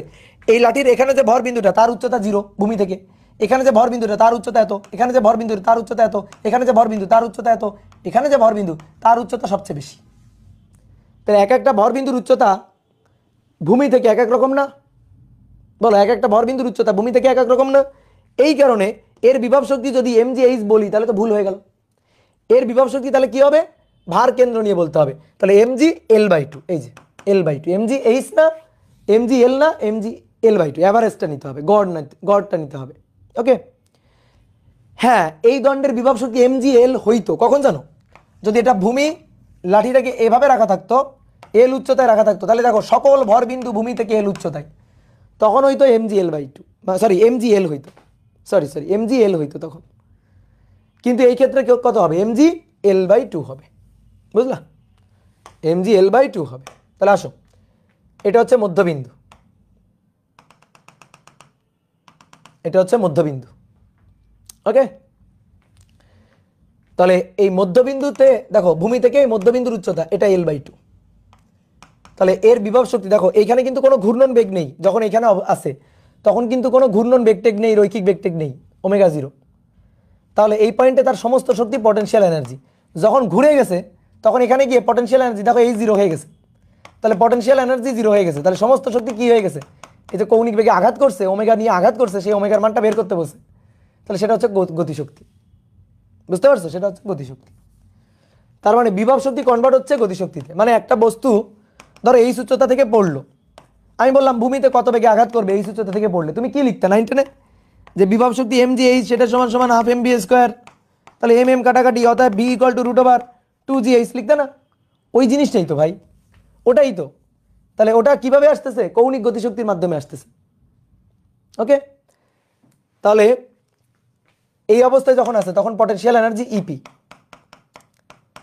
আর এইভাবে ঘুরে পড়ে গেছে, তাহলে গতিশক্তি kinetic energy that is KE, PE সমান সমান ইকে। তাহলে potential energy PE that is mg, বলো তো কি হবে, L/2, আর kinetic energy KE that is half I ω²। অনেকে বলতো ভাই হাফ mv² নেই, এখানে হাফ mv² যোগ করবো না? বলো তো দেখি যোগ করবো কিনা, বলো হাফ mv² যোগ করবো কিনা? না, কারণ এ তো জায়গায় দ্বারায় ঘুরে গেছে, জায়গায় দ্বারায় ঘুরে গেছে, ঘুরতে ঘুরতে দৌড় দিছে নাকি লাঠি? তাহলে জায়গায় দ্বারায় ঘুরে গেছে, তাহলে ভূমিতে যে কৌণিক গতিশক্তি নিয়ে আঘাত করছে সেটা সে পাইছে তার পটেনশিয়াল এনার্জি থেকে, শক্তির সংরক্ষণশীলতা নীতি। কাইনেটিক এনার্জি সেটা আসছে কোত্থেকে, পটেনশিয়াল এনার্জি থেকে। ওকে, তাহলে এবার আসো ওমেগাটা বের করতে বলছে, তাহলে একটু বোর্ডে থাকো, দেখো mg/L/2 হাফ I ω², I জড়তার ভ্রামক, I জড়তার ভ্রামক, তাহলে জড়তার ভ্রামক 1 বাই, বলো কি হবে জড়তার ভ্রামক I কি হবে, দেখি কেমন পারো তোমরা। ইয়েস 1/3 ml², হ্যাঁ এটা হবে 1/3 ml², 1/3 ml² ω²। কেন 1/3 ভাই, এটা প্রান্ত বিন্দু দিয়ে লাঠিটা ঘুরে গেছে তাই না? দেখো তো লাঠিটা এইভাবে ঘুরে যাবে, তাহলে প্রান্ত বিন্দু দিয়ে ঘুরে পড়ে গেছে না, প্রান্ত বিন্দু ঘুরছে প্রান্ত বিন্দু সাপেক্ষে, তাহলে 1/3 হবে, হয়ে গেল mm কাটাকাটি। আর এল এর মান তো মিটার দণ্ড মানে 1 মিটার দৈর্ঘ্যের দণ্ড, মিটার দণ্ড মানে 1 মিটার দৈর্ঘ্যের দণ্ড, এটা বুঝে রাখবা। তাহলে এবার আসো মান বসাই, 9.8 মিটার দৈর্ঘ্য, মিটার দণ্ড 1 মিটার দৈর্ঘ্যের, এপাশে 1/3 × 6 L² মানে 1² ω²। তাহলে অতএব omega equal to 9.8/2 × 6 root answer কত আসছে ভাই, 5.422। দেখো তো দেখো তো এত আসছে কিনা বলো, দাদা কেমিস্ট্রি ক্লাস আছে? কেমিস্ট্রি ক্লাস ভাইয়া, কেমিস্ট্রি ক্লাস, কেমিস্ট্রি ক্লাস তো থাকবে। রেকর্ড করো, একটু পরে যাই রেকর্ড করো, দাঁড়াও আর একটু পরে। কার কেমিস্ট্রি ক্লাস আছে? সবার? নোবেল স্যারের? কোন নোবেল স্যার? অভিদত্ত তুষার? অভিদত্ত তুষার নাকি নাকি শুভ্র? কে নিবে কেমিস্ট্রি ক্লাস? কে নিবে বলো? এই আমি পড়াবো একটু পরে কেমিস্ট্রি। থামো, আমি পড়াবো এখন। এখন কেমিস্ট্রি আমি পড়াবো। লেখো কেমিস্ট্রি কোন অধ্যায়? কোন অধ্যায় পড়াবো বলো? শুরু করবো কোন অধ্যায় বলো?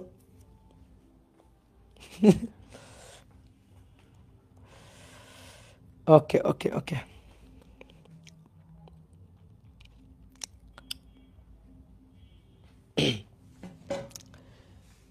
5 নম্বর লিখো। একটি নিরেট গোলক, নিরেট গোলক ঘর্ষণহীন তলে গড়িয়ে চলছে। ঘর্ষণহীন তলে গড়িয়ে চলছে। এর বেগ সর্বনিম্ন কত হলে, বেগ সর্বনিম্ন কত হলে তা বি বিন্দুতে পৌঁছাতে পারবে? বিতে পৌঁছাতে পারবে, তা বিতে পৌঁছাতে পারবে। একটা চিত্র আঁকা আছে, এটা হচ্ছে সমতল, সমতল, এই একটু হেলানো তল, এই। তাহলে এটা ছিল এ আর এটা হচ্ছে বি। এ থেকে বিতে পৌঁছাবে একটা নিরেট গোলক, একটা নিরেট গোলক, এই হচ্ছে নিরেট গোলকটা। কত বেগে গড়ালে, এই যে ভি এর মানটা বের করতে বলছে, ভি মিনিমাম, ন্যূনতম ভি বেগের মানটা, এটা কত হলে এই বি বিন্দুতে পৌঁছাইতে পারবে? এই হাইটটা আমাদের বলে দিছে, এই হাইটটা হচ্ছে 7 মিটার, এই হাইটটা হচ্ছে 7 মিটার, এটা আমাদের বলে দেওয়া আছে। ওকে, এই হাইটটা 7 মিটার। এই দেখো কেমিস্ট্রি, ঠিক আছে, এই হাইটটা হচ্ছে 7 মিটার, তাই না? এটা কেমিস্ট্রি। তো তো তোলো ম্যাথটা, তোলো সুন্দর করে।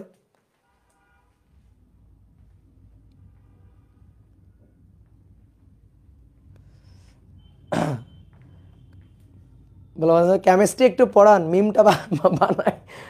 হ্যাঁ, না কেমিস্ট্রি পড়ানো যাবে না, কেমিস্ট্রি সব ভুলে গেছি, ইন্টার পরীক্ষা দেওয়ার পর পরে কেমিস্ট্রি সব ভুলে গেছি। ওকে, তাহলে চলো আবারও শক্তির সংরক্ষণশীলতা। আগে উপর থেকে নিচে পড়ছিল, এবার নিচ থেকে উপরে উঠবে।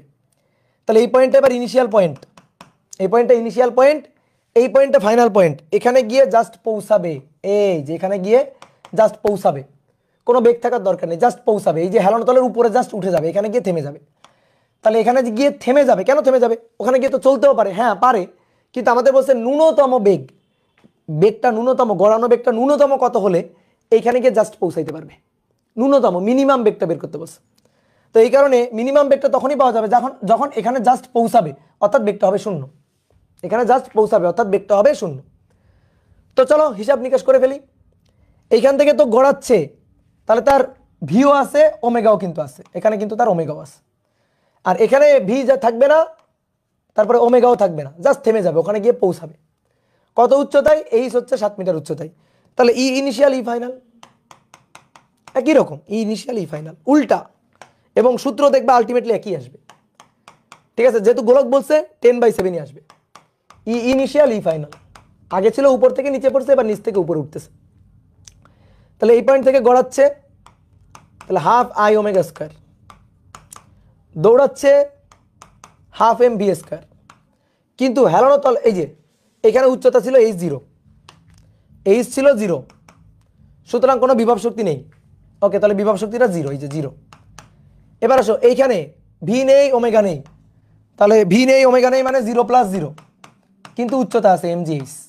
এবার ভি নেই, ওমেগা নেই মানে, তার মানে আমাদের বলছে মিনিমাম বেগ কত হলে এখানে জাস্ট পৌঁছাবে, পৌঁছায় জাস্ট থেমে যাবে, শেষ। এবার গোলক, তাহলে 1/2 I 2/5 mr স্কয়ার।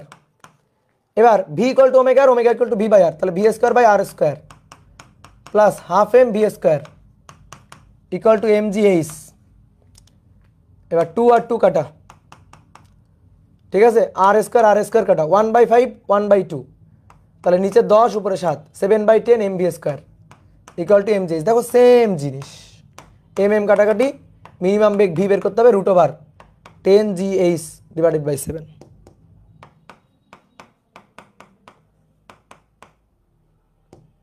এইচ এর মান 7, তাহলে 10g আর কি, ঠিক আছে। দেখো এই ম্যাথটা আমি তোমার একটু সহজ করে দিই, সুন্দর একটু করে দিই। ধরো জি এর মান বলছে, ধরো 10 মিটার পার সেকেন্ড স্কোয়ার জি এর মান, তাহলে সুন্দর একটা অ্যান্সার আসবে। 7 7 কাটা, জি এর মান 10, 10 গুণ 10, 10 গুণ 10, তার মানে 10, বুঝলা?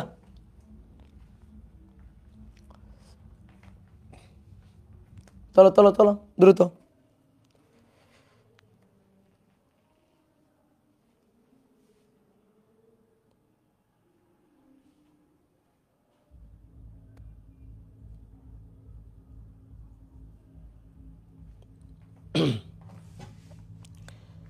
চেঞ্জ করলাম, কত নম্বর এটা? 5 6 লিখো 20 সেন্টিমিটার ব্যাসার্ধ বিশিষ্ট একটি চাকতি, 5 6 হবে, সরি, 20 সেন্টিমিটার ব্যাসার্ধ বিশিষ্ট একটি চাকতি, 20 সেন্টিমিটার ব্যাসার্ধ বিশিষ্ট একটি চাকতি কেন্দ্রগামী অক্ষের সাপেক্ষে জড়তার ভ্রামক, চাকতির কেন্দ্রগামী অক্ষের সাপেক্ষে, কেন্দ্রগামী অক্ষের সাপেক্ষে জড়তার ভ্রামক 0.1 কেজি মিটার স্কোয়ার। স্থির অবস্থা হতে 30 ডিগ্রি নত তলে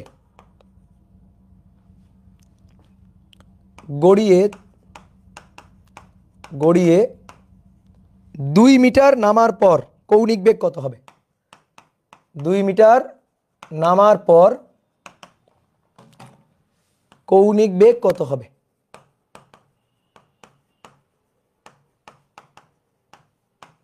কৌণিক বেগ কত হবে? চাকতির ভর 5 কেজি। এটাও সুন্দর একটা ম্যাথ, পারা যাবে। আসো চিত্র এঁকে ফেলি। একটা হেলানো তলের কথা তো বলছেই, যে হেলানো তলের কোণের মান 30 ডিগ্রি, হেলানো তলের কোণের মান 30 ডিগ্রি। কি নামছে? একটা চাকতি। কি নামছে? একটা চাকতি। চাকতি গড়ায় গড়ায় পড়তেছে, একটা চাকতি গড়ায় গড়ায় পড়তেছে। এত সেন্টিমিটার ব্যাসার্ধ বিশিষ্ট একটি চাকতির কেন্দ্রগামী অক্ষের সাপেক্ষে জড়তার ভ্রামক এত। স্থির অবস্থা থেকে এত ডিগ্রি হেলানো তলে, স্থির অবস্থা, স্থির, তার মানে ওমেগা 0 ছিল, ভিও বাই 0 ছিল স্থির অবস্থা থেকে। গড়িয়ে 2 মিটার নামার পর, 2 মিটার নামছে, ধর হেলানো তলের এইখানে এই পর্যন্ত নামছে 2 মিটার, 2 মিটার নামছে, 2 মিটার নেমে এখানে পৌঁছাইছে, 2 মিটার নেমে এখানে পৌঁছাইছে। তো এখানে তার কৌণিক বেগ চাইছে, কৌণিক বেগটা কত হবে? এখানে তার কৌণিক বেগটা কত হবে? ওকে, আচ্ছা বলো তো এবার সে কতটুকু নামছে নিচে? এখানে যদি নামে, দেখো এখানে হেলানো তলে পাদবিন্দুতে পৌঁছায়নি, জাস্ট এখানে পৌঁছাইছে। তাহলে এখানে যদি পৌঁছায় 2 মিটার, এটা 2 মিটার, এই কোণটা 30 হলো, তো এই কোণটাও 30, তাহলে এটাই তো উচ্চতা, 23 বের করা যাবে না? এই কোণটা 30, তাহলে সাইন 30, এই কোণটা 30, সাগরের লবণ, লম্ব এইচ, আর আছে অতিভুজ 2, তাহলে এইচ সমান সমান কত? সাইন 30 হাফ, তাহলে এইচ হচ্ছে 1 মিটার। এইচ কত বলো? 1 মিটার। তাহলে এইচের মানটা পেয়ে গেছি 1 মিটার, এইচের মান 1 মিটার পেয়ে গেছি। এবার শক্তি সংরক্ষণশীলতা আসো, এই পয়েন্ট ইনিশিয়াল, এই পয়েন্ট ফাইনাল, তাহলে ই ফাইনাল, ই ইনিশিয়াল, ই ইনিশিয়াল, ই ফাইনাল। এই পয়েন্টে স্থির অবস্থা, ওমেগা 0 বলে কৌণিক গতিশক্তি 0, ভি 0 বলে রৈখিক গতিশক্তি 0, তাহলে সমস্ত শক্তি mgh। আর এই পয়েন্টে দেখো অনেকে বলতে ভাই এই পয়েন্টে তো h0 না, h0 কারণ আমার তল এখন, প্রসঙ্গ তল এখন এইটা। ভাই জানো বিভব শক্তি প্রসঙ্গ তলের উপর নির্ভর করে। আমি যদি তোমার বলি কলমের বিভব শক্তি কত বলো তো, তুমি পাল্টা আমার প্রশ্ন করবা ভাই কোন তলের সাপেক্ষে? আপনার হাতের তলের সাপেক্ষে কলমের বিভব শক্তি 0, কিন্তু আমি যে মেঝেতে দাঁড়ানো আছি এই তলের সাপেক্ষে কিন্তু একটা বিভব শক্তি উচ্চতা, বাট আমি এখন আছি 8 তলা বিল্ডিংয়ের উপরে, তাহলে একেবারে ভূমি থেকে বিভব শক্তি কিন্তু আরও বেশি। তাহলে বিভব শক্তি কিসের উপর ডিপেন্ড করে? প্রসঙ্গ তলের উপর ডিপেন্ড করে। তাহলে এই যে এইটা হচ্ছে আমার প্রসঙ্গ তল, তাহলে প্রসঙ্গ তলের সাপেক্ষে কত উচ্চতায়? 0 উচ্চতায়, তাই না? তাহলে আমি এখান থেকে এটার হাইট কাউন্ট করছি, তাহলে এখান থেকে এটার হাইট কাউন্ট করব, তাহলে এর হাইট 0 বলে বিভব শক্তি 0, তাহলে গতিশক্তি আছে, তাহলে হাফ আই ওমেগা স্কয়ার আছে, হাফ এম ভি স্কয়ার আছে, হাফ আই ওমেগা স্কয়ার আছে, হাফ এম ভি স্কয়ার আছে। তাহলে আমাদের কি কি দেওয়া আছে দেখো, আমাদের 20 সেন্টিমিটার ব্যাসার্ধ বিশিষ্ট একটি চাকতির কেন্দ্রগামী অক্ষের সাপেক্ষে তার জড়তার ভ্রামক দেওয়া আছে, আই দেওয়া আছে, চাকতির ব্যাসার্ধ দেওয়া আছে, স্থির অবস্থা থেকে এত ডিগ্রি নততলে গড়িয়ে 2 মিটার নামার পর কৌণিক বেগ কত হবে এইটা আমাদের বের করতে বলছে। তাহলে কৌণিক বেগ চাইছে, ওমেগা চাইছে, ঠিক আছে, কৌণিক বেগ ওমেগা চাইছে। তাহলে আমাদের ঝামেলা লাগছে কি নিয়ে? ভি নিয়ে। আগে আমরা ওমেগাকে আর আইকে ভিতে কনভার্ট করতাম, এবার কি করব? যেহেতু এবার ওমেগা চাইছে, আইও দেওয়া আছে, ওমেগা চাইছে, আইও দেওয়া আছে, তাহলে এম আর ভি, এম এর মান জানি, চাকতির ভর 5 কেজি বলছে, ভি কে ওমেগাতে কনভার্ট করে ফেলবো, ভি কে ওমেগাতে কনভার্ট করে ফেলবো। তাহলে এম জি এইচ এটা সমান সমান half I omega square plus half M V equal to omega R, তাহলে omega square R square, V equal to omega R, omega square R square. মান বসে দেবো, এবার মান বসে দিবা। তাহলে এম এর মান 5, জি এর মান 9.8, এইচ এর মান 1, হাফ আই জড়তার ভ্রামক কই 0.1, ওমেগা স্কয়ার, ওমেগাটাই বের করতে চাই, হাফ, আচ্ছা ওমেগা স্কয়ারটা কমন নিয়ে নিই, ওমেগা স্কয়ারটা কমন নিয়ে নিই, হাফ এম, এম এর মান 5 কেজি, আর স্কয়ার 20 সেন্টিমিটার ব্যাসার্ধ 0.20 তার স্কয়ার, ঠিক আছে, এর সাথে গুণ কত?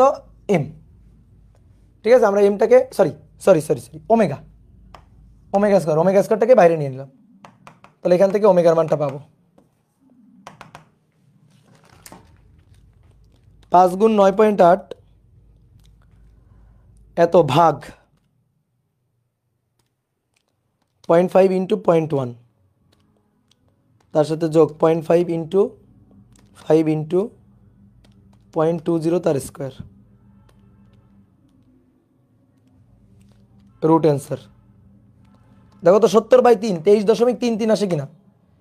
23.33, এটা তোমাদের প্র্যাকটিস শিটের প্রবলেম। এত রেডিয়ান পার সেকেন্ড, দেখো এটা আসছে কিনা।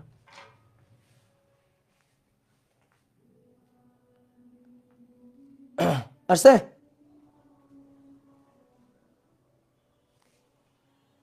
বলো বলো বলো কি ব্যাপার?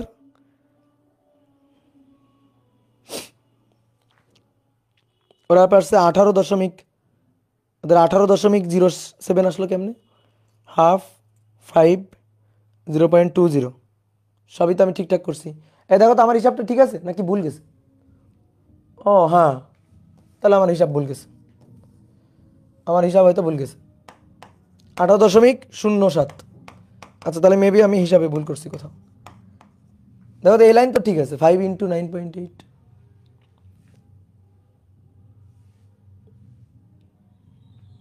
হ্যাঁ ঠিক আছে। আবার করেন, হ্যাঁ আবার করলে মিলে যাবে, আবার করলে মিলে যাবে, বুঝলা, আবার করলে মিলে যাবে। আচ্ছা দাঁড়াও, আমি একটু রাফ করব, তোমরা কেউ দেখবা না, তোমাদের দেখাবো না, একটু রাফ করব।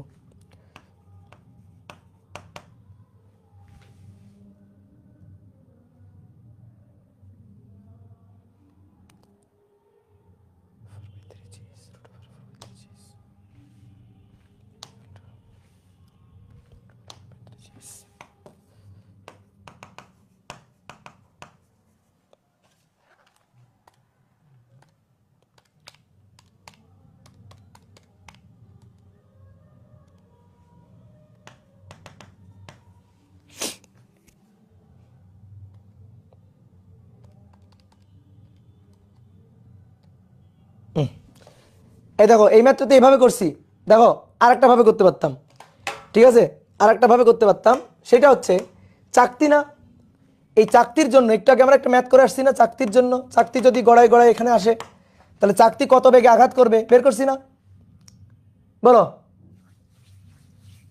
ঠিক আছে, চাকতি কত বেগে, চোখ বন্ধ করা লাগবে না, এখন চোখ খোলো, চোখ বন্ধ করা লাগবে না, এখন চোখ খোলো, চাকতি কত বেগে আঘাত করবে এটা আমরা বের করছি, কিন্তু চাকতির জন্য √4/3 GH, দেখো কই, এই যে এই যে √4/3 GH বের করছে না, ওকে। তাহলে তুমি তোমার কৌণিক বেগ ওমেগা বের করতে বলছো তো, আচ্ছা দরকারই নাই, আমার ওমেগা জানার দরকারই নাই, আমার ওমেগা বের করার দরকার নেই, আমি ভি বের করব, আগের ম্যাথ করব। তাহলে ভি বের করলে কি পাবো, √4/3, এটা 4/3 জি 9.8, আর এইচ এর মান 1 মিটার, ওই যে, ঠিক আছে, এইচ এর মান 1 মিটার, তাহলে √ কি যে লাগাইছে, এত সুখ কেন মানুষের মনে বলো তো, এত মিটার পার সেকেন্ড, এটা হচ্ছে ভি, ওকে,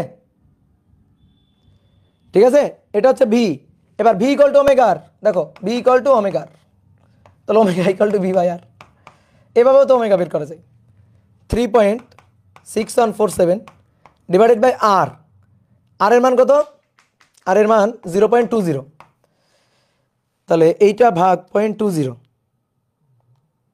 এই দেখো 18.073 এত মিটার পার সেকেন্ড চলে আসছে, দেখছো, sorry radian per second, radian per second. দেখো তোমারে কিন্তু এই যে এই জায়গায় জড়তার ভ্রামক বলে দিছিল না, এই জড়তার ভ্রামক গায়েব করে দিতে পারতো এই ম্যাথে, এই জড়তার ভ্রামক এটা ধরো গায়েব করে দিল, ধরো গায়েব করে দিল, তো গায়েব করে দিলেও কিন্তু ম্যাথটা করা যাবে,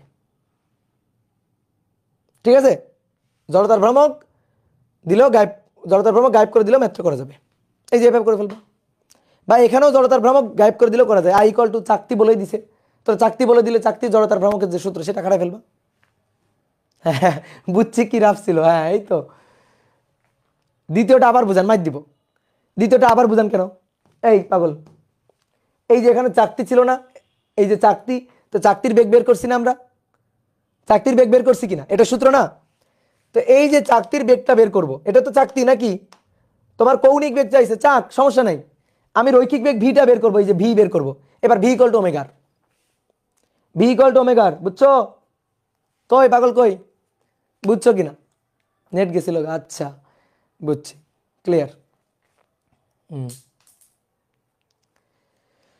ও ও, এবার আসো আরেকটা ম্যাথ করি,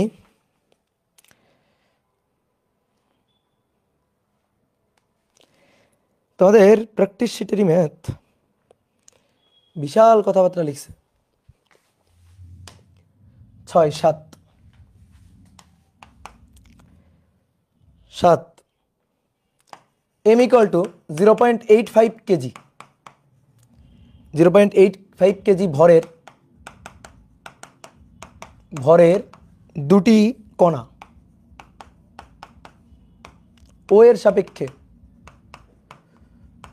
এর সাপেক্ষে দুটি চিকন রড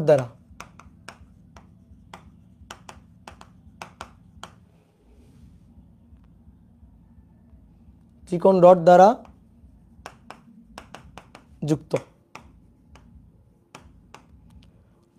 ও বিন্দুগামী অক্ষের সাপেক্ষে ঘুরতে পারে, ও বিন্দুগামী অক্ষের সাপেক্ষে ঘুরতে পারে, ও বিন্দুগামী অক্ষের সাপেক্ষে ঘুরতে পারে, রডদ্বয়ের প্রত্যেকটার দৈর্ঘ্য d 5.6 সেন্টিমিটার, রডদ্বয়ের প্রত্যেকটার ভর 1.2 কেজি,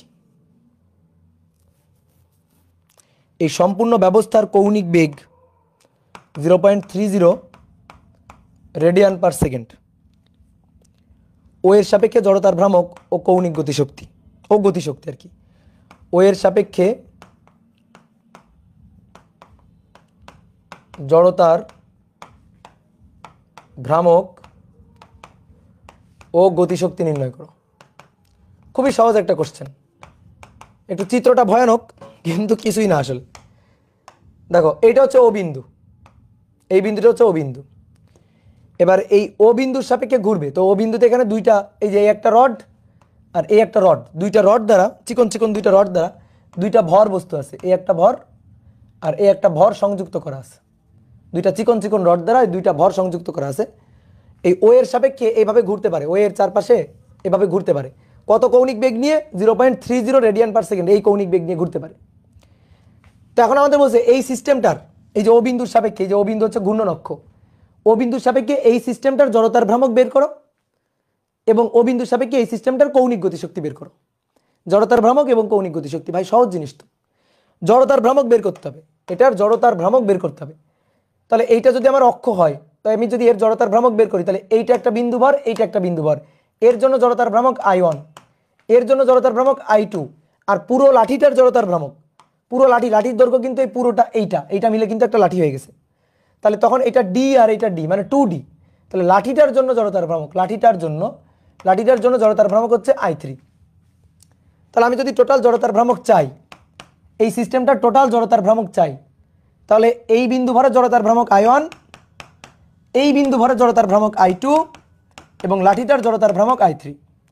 এবার আসো, খুব ভালো করে খেয়াল করবা, এর ভর হচ্ছে 0.85 কেজি, এরও ভর 0.85 কেজি। বলছে এত কেজি ভরের দুটি কণা ও এর সাপেক্ষে দুটি চিকন রড দ্বারা যুক্ত, এই যে চিকন রড দ্বারা যুক্ত, ও বিন্দুগামী অক্ষের সাপেক্ষে ঘুরতে পারে এবং ও বিন্দুগামী অক্ষের সাপেক্ষে পুরো সিস্টেমটা ওমেগা এত কৌণিক বেগ নিয়ে ঘুরছে।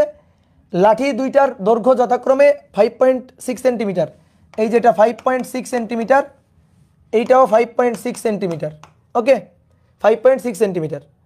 তাহলে আমাদের জড়তার ভ্রামক বের করতে হবে। তাহলে বোর্ডে দেখো, বিন্দু ভরের জড়তার ভ্রামকের সূত্র কি? mr²। বিন্দু ভরের জড়তার ভ্রামক mr², আর লাঠির জড়তার ভ্রামক এখান থেকে এটা প্রান্ত, তাহলে 1/3 ml², 1/3 ml²। আমি কিন্তু সূত্র লিখলাম, এই দুইটা মেলে 2mr² করে দিও না, আমি দুইটার জন্য যা সূত্র লিখছি। এবার আসো এম এর মান 0.85 কেজি, 0.85, আর এর মান 5.6 সেন্টিমিটার, তাহলে 5.6 ইন্টু 10⁻², তার স্কোয়ার।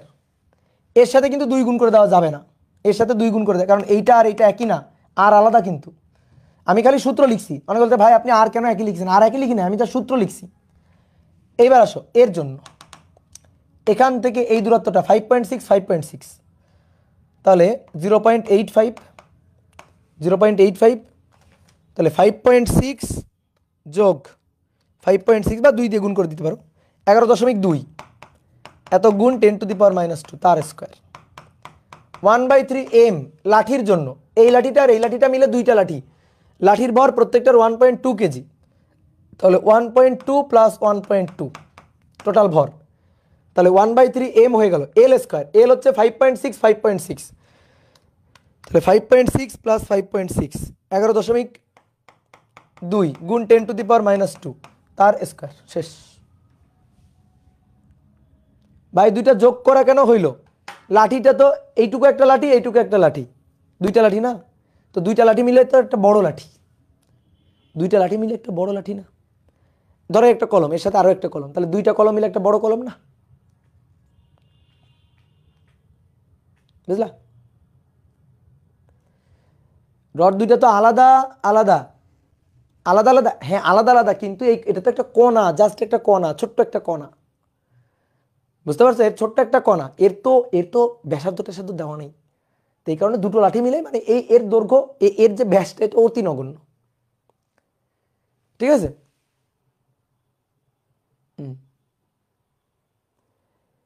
এম 2 বার কেন? কোন এম 2 বার? কোথায় এম 2 বার? দেখো আলাদা আলাদা করে চিন্তা করো না, এর জড়তার ভ্রামক, এটা সহজ জিনিস। এর জড়তার ভ্রামক বের করো, বলো এর জড়তার ভ্রামক। বিন্দু ভর, তাহলে mr², এর ভর কত? 0.85, এর দূরত্ব কত? এই যে এভাবে যদি ঘুরতে থাকে দূরত্ব কত? 5.6, সেটা নিছি। এবার আসো এর জন্য, তাহলে এর ভর কত? 0.85, এবং এর দূরত্ব কত? ঘূর্ণন অক্ষ থেকে এর দূরত্ব কত? 5.6, এই যে যোগ করছি, ওকে, এইবার আসো, এইটা একটা লাঠি আর এটা একটা লাঠি, দুইটা মিলে একটা বড় লাঠি। তাহলে একটা বড় লাঠি প্রান্ত বিন্দু দিয়ে ঘুরতেছে, এই যে বড় লাঠি একটা প্রান্ত বিন্দু দিয়ে ঘুরতেছে, তাহলে 1/3 ml²। তাহলে এই লাঠির জন্য লাঠির ভর নিলাম, যোগ করলাম। ওকে, লাঠির ভর নিয়ে যোগ করলাম। তাহলে এখান থেকে তুমি যদি হিসাব করে মান বের করো, কত আসবে বলো তো আমার এখানে? না, হিসাব করো, মান বের করছো কেউ? ফার্স্ট দুইটা দিলেই মোট হয়ে যায় না? ফার্স্টের দুইটা কোনটা? ফার্স্টের দুইটা দিলে মোট হয়ে যায় কোনটা কোনটা? লাস্টে ফুল লাঠি হলো কেন? আরে লাঠি ঘুরবে না, লাঠির ভর আছে না। আমি এইটা নিব আর এইটা নিব, এই বিন্দু নিব এই বিন্দু নিব, তো লাঠি কি হবে? লাঠিরও তো ভর আছে, বোঝো নাই? রড দুইটা মিলে একটা, রড দুইটা মিলে একটা,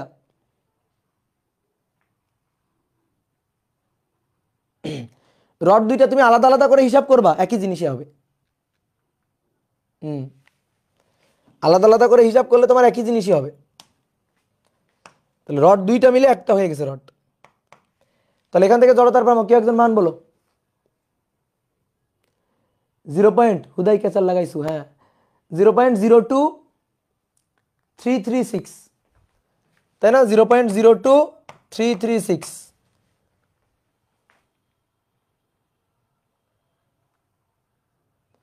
রড দুইটা ভিন্ন পয়েন্টে যুক্ত, ধরে এখন মাইক দিব কিন্তু আমি। রড দুইটা ভিন্ন পয়েন্টে যুক্ত, এই বলো, এই একটা লাঠি, তার মাথায় এই আর একটা লাঠি যুক্ত করে দিছি, তো দুইটা মিলে একটা বড় লাঠি হয়ে গেল না? বলো,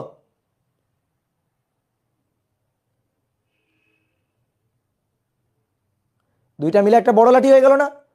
তো জড়তার ভ্রামক কত হবে? এই আচ্ছা বলো, এই একটা লাঠি, এর জড়তার ভ্রামক বলো, বলো এই লাঠির জড়তার ভ্রামক, এই লাঠির দৈর্ঘ্য এল, বলো জড়তার ভ্রামক, ভর এম, তাহলে 1/3 ml²। ওকে, ডান ডান। আচ্ছা, এই আর একটা লাঠি, এইবার এই লাঠির জড়তার ভ্রামক বলো, এই অক্ষ, এটা অক্ষ, এই লাঠির জড়তার ভ্রামক বলবা, এই অক্ষ, এই লাঠির দৈর্ঘ্য এল, ভর এম, জড়তার ভ্রামক বলবা। তাহলে এইটা নাই, এটা বাদ, এটার আগে বাদ দিই, এইটার আগে বাদ দিলাম। নাও এই অক্ষের সাপেক্ষে ওই লাঠির জড়তার ভ্রামক বলবা। কেমনে বের করবা? মধ্যবিন্দু, মধ্যবিন্দু সমান্তরাল অক্ষ উপপাদ্য, মধ্যবিন্দু দিয়ে জানি কত? এই মধ্যবিন্দু দিয়ে জানি 1/12 ml²। ডান, 1/12 ml², ডান। এবার এইটুকু কত? L/2, আবার এইটুকু কত? L। তাহলে এই লাঠির ভর কত? m। এই দুই অক্ষের মধ্যকার লম্ব দূরত্ব L + L/2, L + L/2 তার স্কয়ার, ঠিক আছে? তাহলে L + L/2 মানে 1 + 1/2, 3/2, তাই না? 3/2, 2 2, হ্যাঁ 3/2। তাহলে 3 × 9/4, তাহলে 1/3, সবগুলো যোগ করতেছি, 1/3, 1/12, 1/3 যোগ 1/12 যোগ 1 নিচে 2 উপরে 3, 9/4, তাহলে 9/4, 9/4, 9/4 ml²। দেখো যোগ করো কত হয়? 3 inverse plus 12 inverse plus 9/4, 8/3, 8/3 ml²। দেখো 8/3 ml², কি ক্লিয়ার? 8/3 ml²।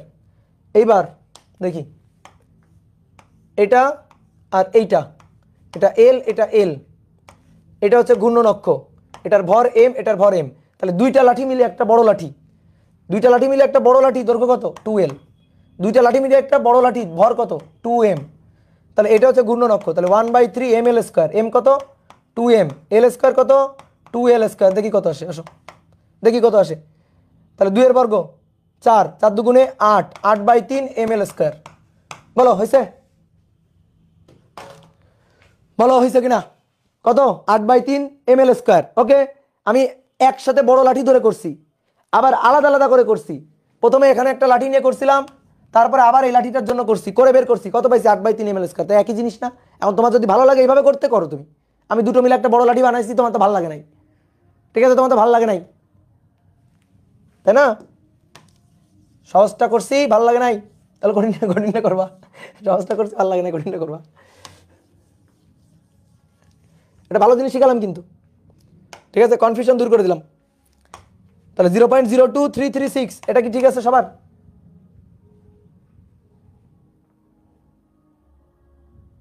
এটা কি সবার ঠিক আছে? এটার হিসাব কি ঠিক আছে বলো তো? ঠিক। আচ্ছা, এত কেজি মিটার স্কয়ার। ওকে, এবার আসো, বলছে ওমেগা যদি এত হয় তাহলে গতিশক্তি কত? হয়ে গেছে গতিশক্তি, এই পুরো সিস্টেমের গতিশক্তি। তাহলে পুরো সিস্টেমের জড়তার ভ্রামক বের করে ফেলছো, হাফ আই ওমেগা স্কয়ার। শেষ, মান বসে দিবা। হাফ আই এর মান 0.02336। এবার ওমেগা স্কয়ার, ওমেগা হচ্ছে 0.30 এটার স্কয়ার,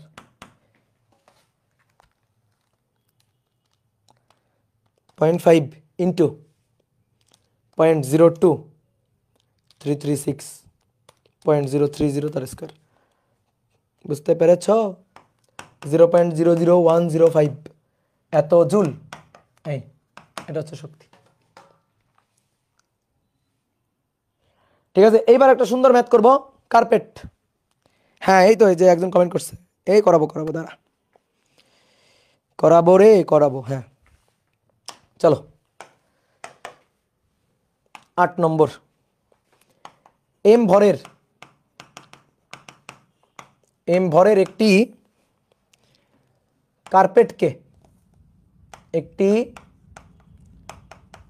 কার্পেটকে গোল করে গুটিয়ে রাখলে, গোল করে গুটিয়ে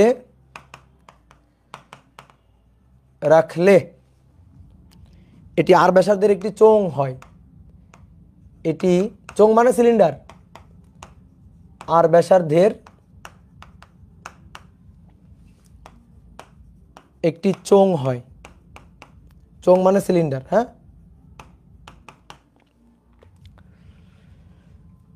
এই অবস্থায় সামান্য উপেক্ষণীয়, সামান্য, বুঝছো, সামান্য মানে একেবারে উপেক্ষা করা যায় এরকম একটা ধাক্কা, এই অবস্থায় সামান্য ধাক্কা দিলে এটি আস্তে আস্তে খুলতে শুরু করে। এটি আস্তে আস্তে খুলতে শুরু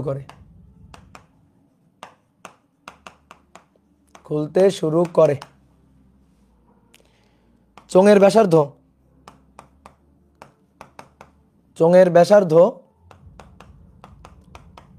r/2 হলে,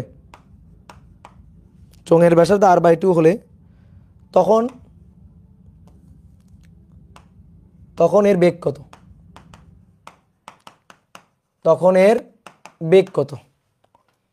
তখন এর অক্ষের বেগ কত, মানে বেগ কত আর কি।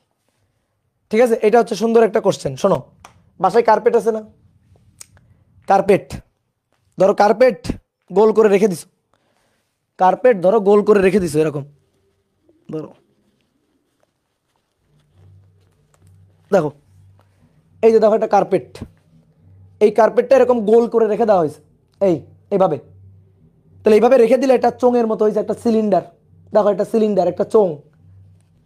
ঠিক আছে, চোঙ হালকা করে ধাক্কা দেওয়া হয়েছে কেন? এই যে সামান্য একটু ধাক্কা না দিলে খুলবে না তো, এটার একটু সামান্য ধাক্কা দিবা, গড়াইতে থাকবে এরকম। সামান্য একটু ধাক্কা দিবা, এভাবে গড়াই খুলে যাবে, বুঝলা?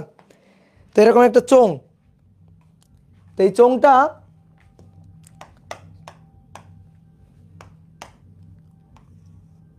একটু আঁকি, এরকম দেখতে। বলো এটা কি? একটা নিরেট সিলিন্ডার না? এটা কিন্তু একটা নিরেট সিলিন্ডার। তাহলে এখান থেকে গড়ানো শুরু করছে, এভাবে গড়াইতেছে। যখন তার ব্যাসার্ধ এখানে যে ব্যাসার্ধ এটা আর, তার অর্ধেক হয়ে গেছে, r/2। যখন তার ব্যাসার্ধ হয়ে গেছে r/2,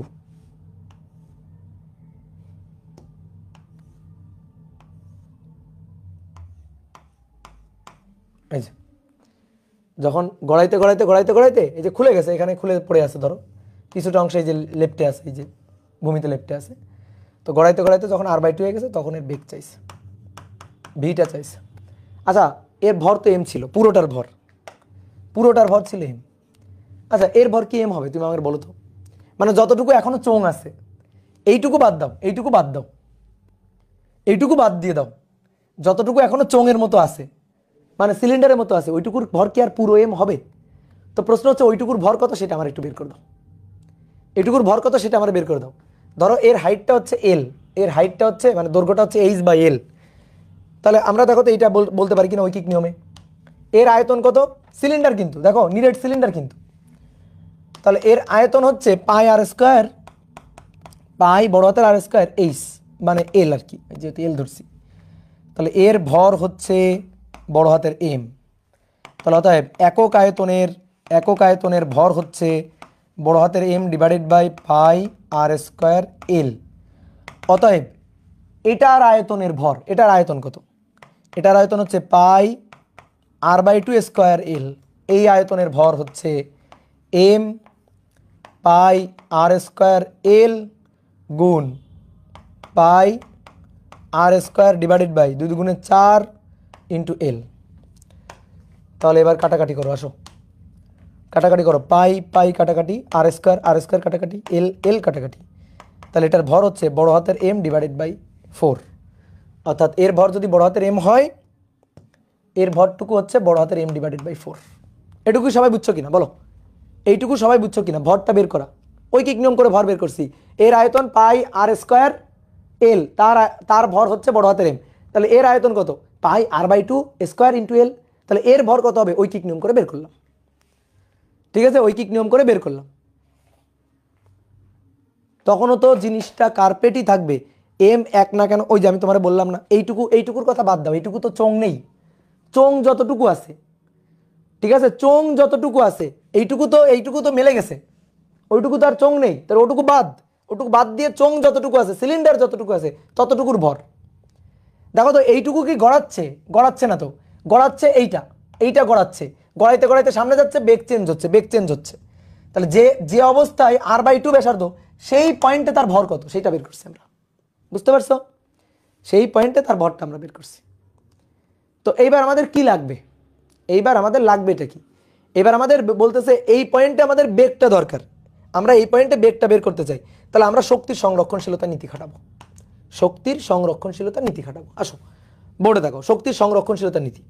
তাহলে এই অবস্থায় শক্তি, দেন এই অবস্থায় শক্তি, এখান থেকে কেবল ধাক্কা দিছি। তাহলে এখানে না আছে কোনো ভি, না আছে কোনো ওমেগা, কিন্তু এখানে ভি আছে ওমেগা আছে, ভি আছে ওমেগা আছে, কিন্তু ওমেগা আমাদের বের করতে বলে না, আমাদের ভি বের করতে বলছে। তাহলে লিখবা না কেউ, ভালো করে শোনো। ইনিশিয়াল ফাইনাল, আসো ইনিশিয়াল সমান সমান ফাইনাল। বলো তো এটা কেমন বস্তু দেখি, কে বলতে পারো কেমন বস্তু? নিরেট সিলিন্ডার, মাঝখানে কিন্তু নিরেট, ফাঁকা না, শুধু সিলিন্ডার না, নিরেট সিলিন্ডার। ওকে, তাহলে ইনিশিয়াল যখন এই পয়েন্টে আছে তখন তার বিভব শক্তি একটু আগে আমি তোমাদের শিখাইছি। বলো ভূমিতে পড়ে আছে, বলো তো এর বিভব শক্তি কত দেখি, কে বলতে পারে? এর বিভব শক্তি কি mg পুরো আর হবে? একটা সরু সুষম দণ্ড শিখাইছিলাম আজকে, এই যে সরু সুষম দণ্ড, এর কি mg পুরো l হয়েছিল? না, তাহলে mg পুরো l হয়নি, mg l/2। তাহলে এর কত হবে? mg r/2 হবে, এর r। তাহলে ভার কেন্দ্র কোথায় আছে? এইখানে। তাহলে ভার কেন্দ্র ভূমি থেকে কত দূরে আছে? r/2 দূরে। ভার কেন্দ্রের স্মরণ নিবা সবসময়, এই যে ভার কেন্দ্র এখানে আছে মাঝখানে, এই যে মিডিল পয়েন্টে ভার কেন্দ্র। তাহলে ভার কেন্দ্র ভূমি থেকে কত উচ্চতায় আছে? r/2 উচ্চতায়। তাহলে mg, m হচ্ছে বড় হাতের m, g r/2 বিভব শক্তি, গতিশক্তি 0 + 0। বাট এই পয়েন্টে আসো, এই পয়েন্টে আসো, এটার প্রথমে আসো। বিভব শক্তি আছে কিনা বলো, বিভব শক্তি আছে কিনা? ইয়েস, এর বিভব শক্তি আছে। 0 না আছে। এর ব্যাসার্ধ কত? r/2। তাহলে ভার কেন্দ্র থেকে উচ্চতা কত? r/4। তাহলে m কত, ভর কত? m/4। দেখো ভালো করে খেয়াল করো, ভর হচ্ছে m/4, জি ভার কেন্দ্রের সরণ, r/2 হচ্ছে ব্যাস। তাহলে ব্যাসার্ধ মানে ভার কেন্দ্রের সরণ, তাই না? বলছে না যে আর ব্যাসার্ধের একটি চোঙ হয়, এই অবস্থায় সামান্য ধাক্কা দিলে এটি আস্তে আস্তে খুলতে শুরু করে, চোঙের ব্যাসার্ধ r/2 হলে, ও sorry sorry sorry sorry sorry sorry আর তো ব্যাসার্ধ বলে দিছি, আমি তো ব্যাস বসাই দিছি, দেখি।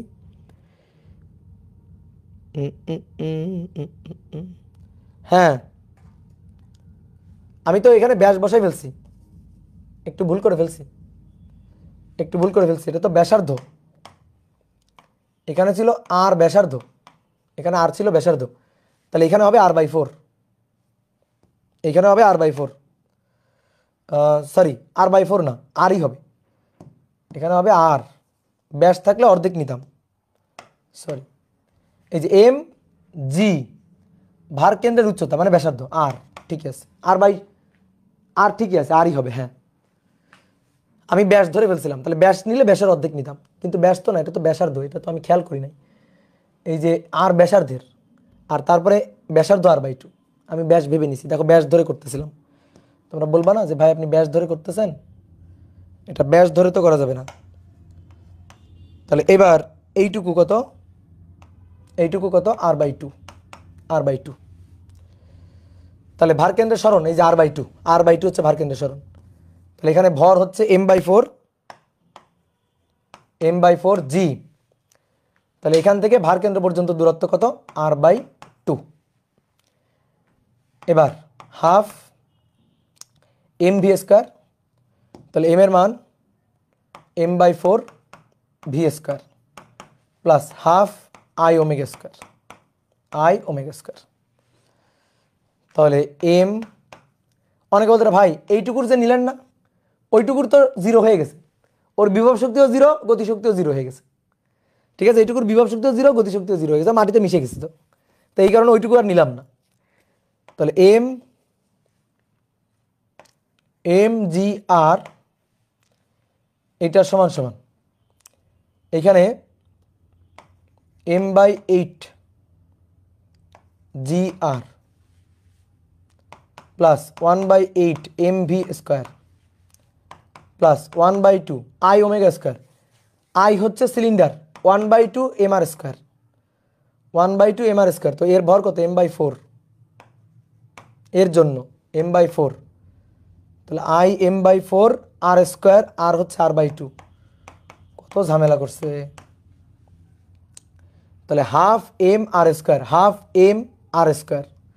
ওমেগা² v² ডিভাইডেড বাই r², তার হচ্ছে r/2 এর স্কোয়ার, ঠিক আছে, কত ঝামেলা দেখো, এটা বড় হাতের এম, হিসাবটা একটু ঠিকঠাকভাবে এখন করতে হবে আর কি। তাহলে এম জি আর এই mgr-টাকে এই পাশে পাঠাই দিই, তাহলে 1/8 1 - 1/8 7/8 GR সমান হাফ, সরি 1/8 mv²। এইবার আসো এইখানে 4 দুগুণে 8, 8 দুগুণে 16, 4 দুগুণে 8, 8 দুগুণে 16, এই r/2² কাটা, তো 4 দুগুণে 8, 8 দুগুণে 16, 1/16 mv², তাহলে 16 ইনভার্স প্লাস 8 ইনভার্স 3/16, তাহলে 7/8 GR 3/16 mv², ঠিক আছে। ও এখানে একটা এম আছে, এম মিস গেছে, এম আর এম কাটাকাটি, তাহলে তা ভি ইকুয়াল টু 3 গুণ 16, সরি 7 গুণ 16 ভাগ 3 × 24, 3 × 24, ভি ইকুয়াল টু √14/3 GR। কি ব্যাপার, উত্তরের সাথে মিলছে, 7 গুণ 16 ভাগ 3 × 24, তাহলে 14/3 √GR। বলো তো অ্যান্সার কত দাদা, 7/mgr কিভাবে আসলো, 7/8, এই যে এটা 1/4 দুগুণে 8 ছিল, তাহলে 1 - 1/8, দেখি মিলছে কিনা, নাকি কোথাও হিসাবে গন্ডগোল পাকাইছি।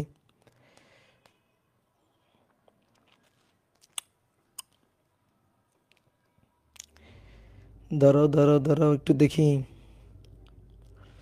56/9, আমার আসছে 14/3। কোথায় ভুল করেছি দেখি। ব্যাসার্ধ যখন r/2 তখন মোট গতিশক্তি mgr, ঠিক আছে mgr নিছি। mgr/2,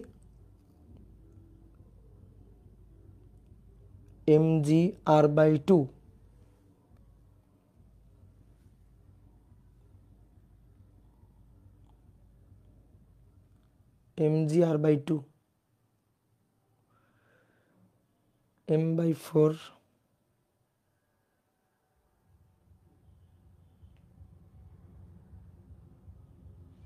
কার্পেট স্থির থাকলে মোট গতিশক্তি mgr+0, হাফ mv², নিছি।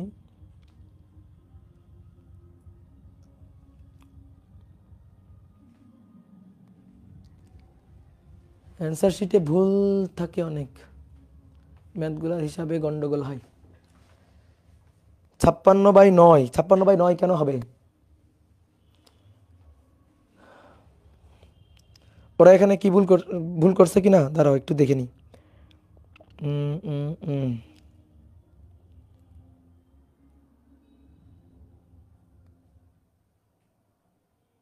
m/4 i = m/4, ঠিক আছে।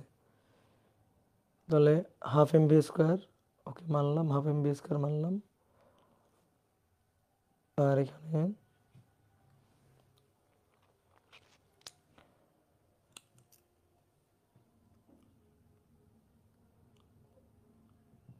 Half mr/2², ω²v²/r²। এখানে ভুল করছে, এই কোশ্চেন ব্যাংকে ভুল করছে, মানে কোশ্চেন ব্যাংক বলতেছি, এখানে ভুল করছে। ওরা এখানে 2 × 4, 4 × 8, 8 × 16, 16 লিখছে। ওমেগা ইকুয়াল টু, এর ওমেগা ইকুয়াল টু তো v/r, তো এর আর কি পুরো আর, তার তো r/2, ঠিক আছে। ওমেগা ইকুয়াল টু v/r, তো এখানে ওরা আর বসাই করছে, এখানে তো 2 বসায়নি ওরা।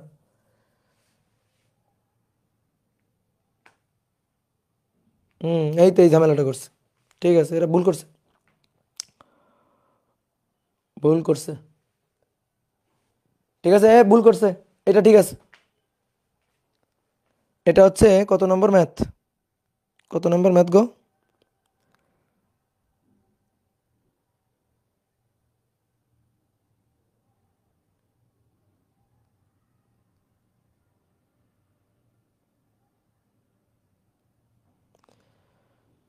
বাইশ নম্বর ম্যাথ, 22। জানি না গো, হ্যাঁ জানি না গো, ধরে মারবো। এটা ঠিক আছে। ও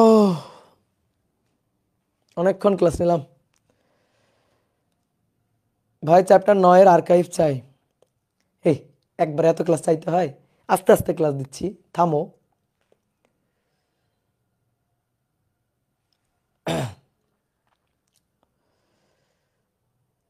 ভাত খাইনি দাদা, চলো খাই। কি রান্না করছো তোমার আম্মু বলো? আসবো, বলো, দাওয়াত দাও আমারে।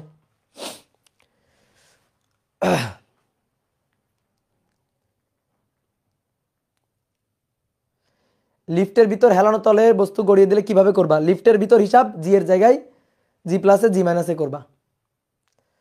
ওকে, তো চলো যাই, টাটা, বিদায়। ম্যাথ এটা ঠিক আছে, আমি যেভাবে করছি এটাই ঠিক আছে আশা করি। আর ম্যান ইজ মর্টাল, ভুল হইলে হইতে পারে, বুঝলা ভাই। একজন ব্যক্তি বল প্রয়োগ করে বইকে যদি স্থির রাখে তাহলে তলের প্রতিক্রিয়া বল আর প্রযুক্ত বল সমান, এই কনসেপ্টটা বুঝিনি। তলের প্রযুক্ত বল আর প্রতিক্রিয়া বল সমান, ওরে বাবা এত কমেন্ট আসতেছে, সব কমেন্ট চলে যাচ্ছে।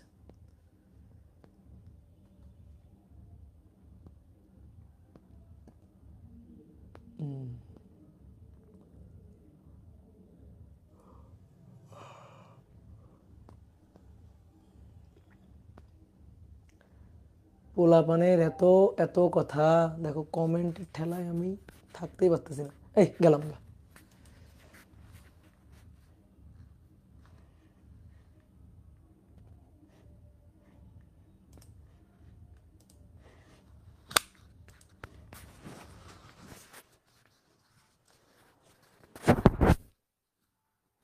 নিউটনিয়ান নিউটনিয়ান বলবিদ্যার প্র্যাকটিস শিট একটু কঠিন লাগতেছে। হ্যাঁ, এই প্র্যাকটিস শিটটা অনেক কঠিন করছে, আমি দেখলাম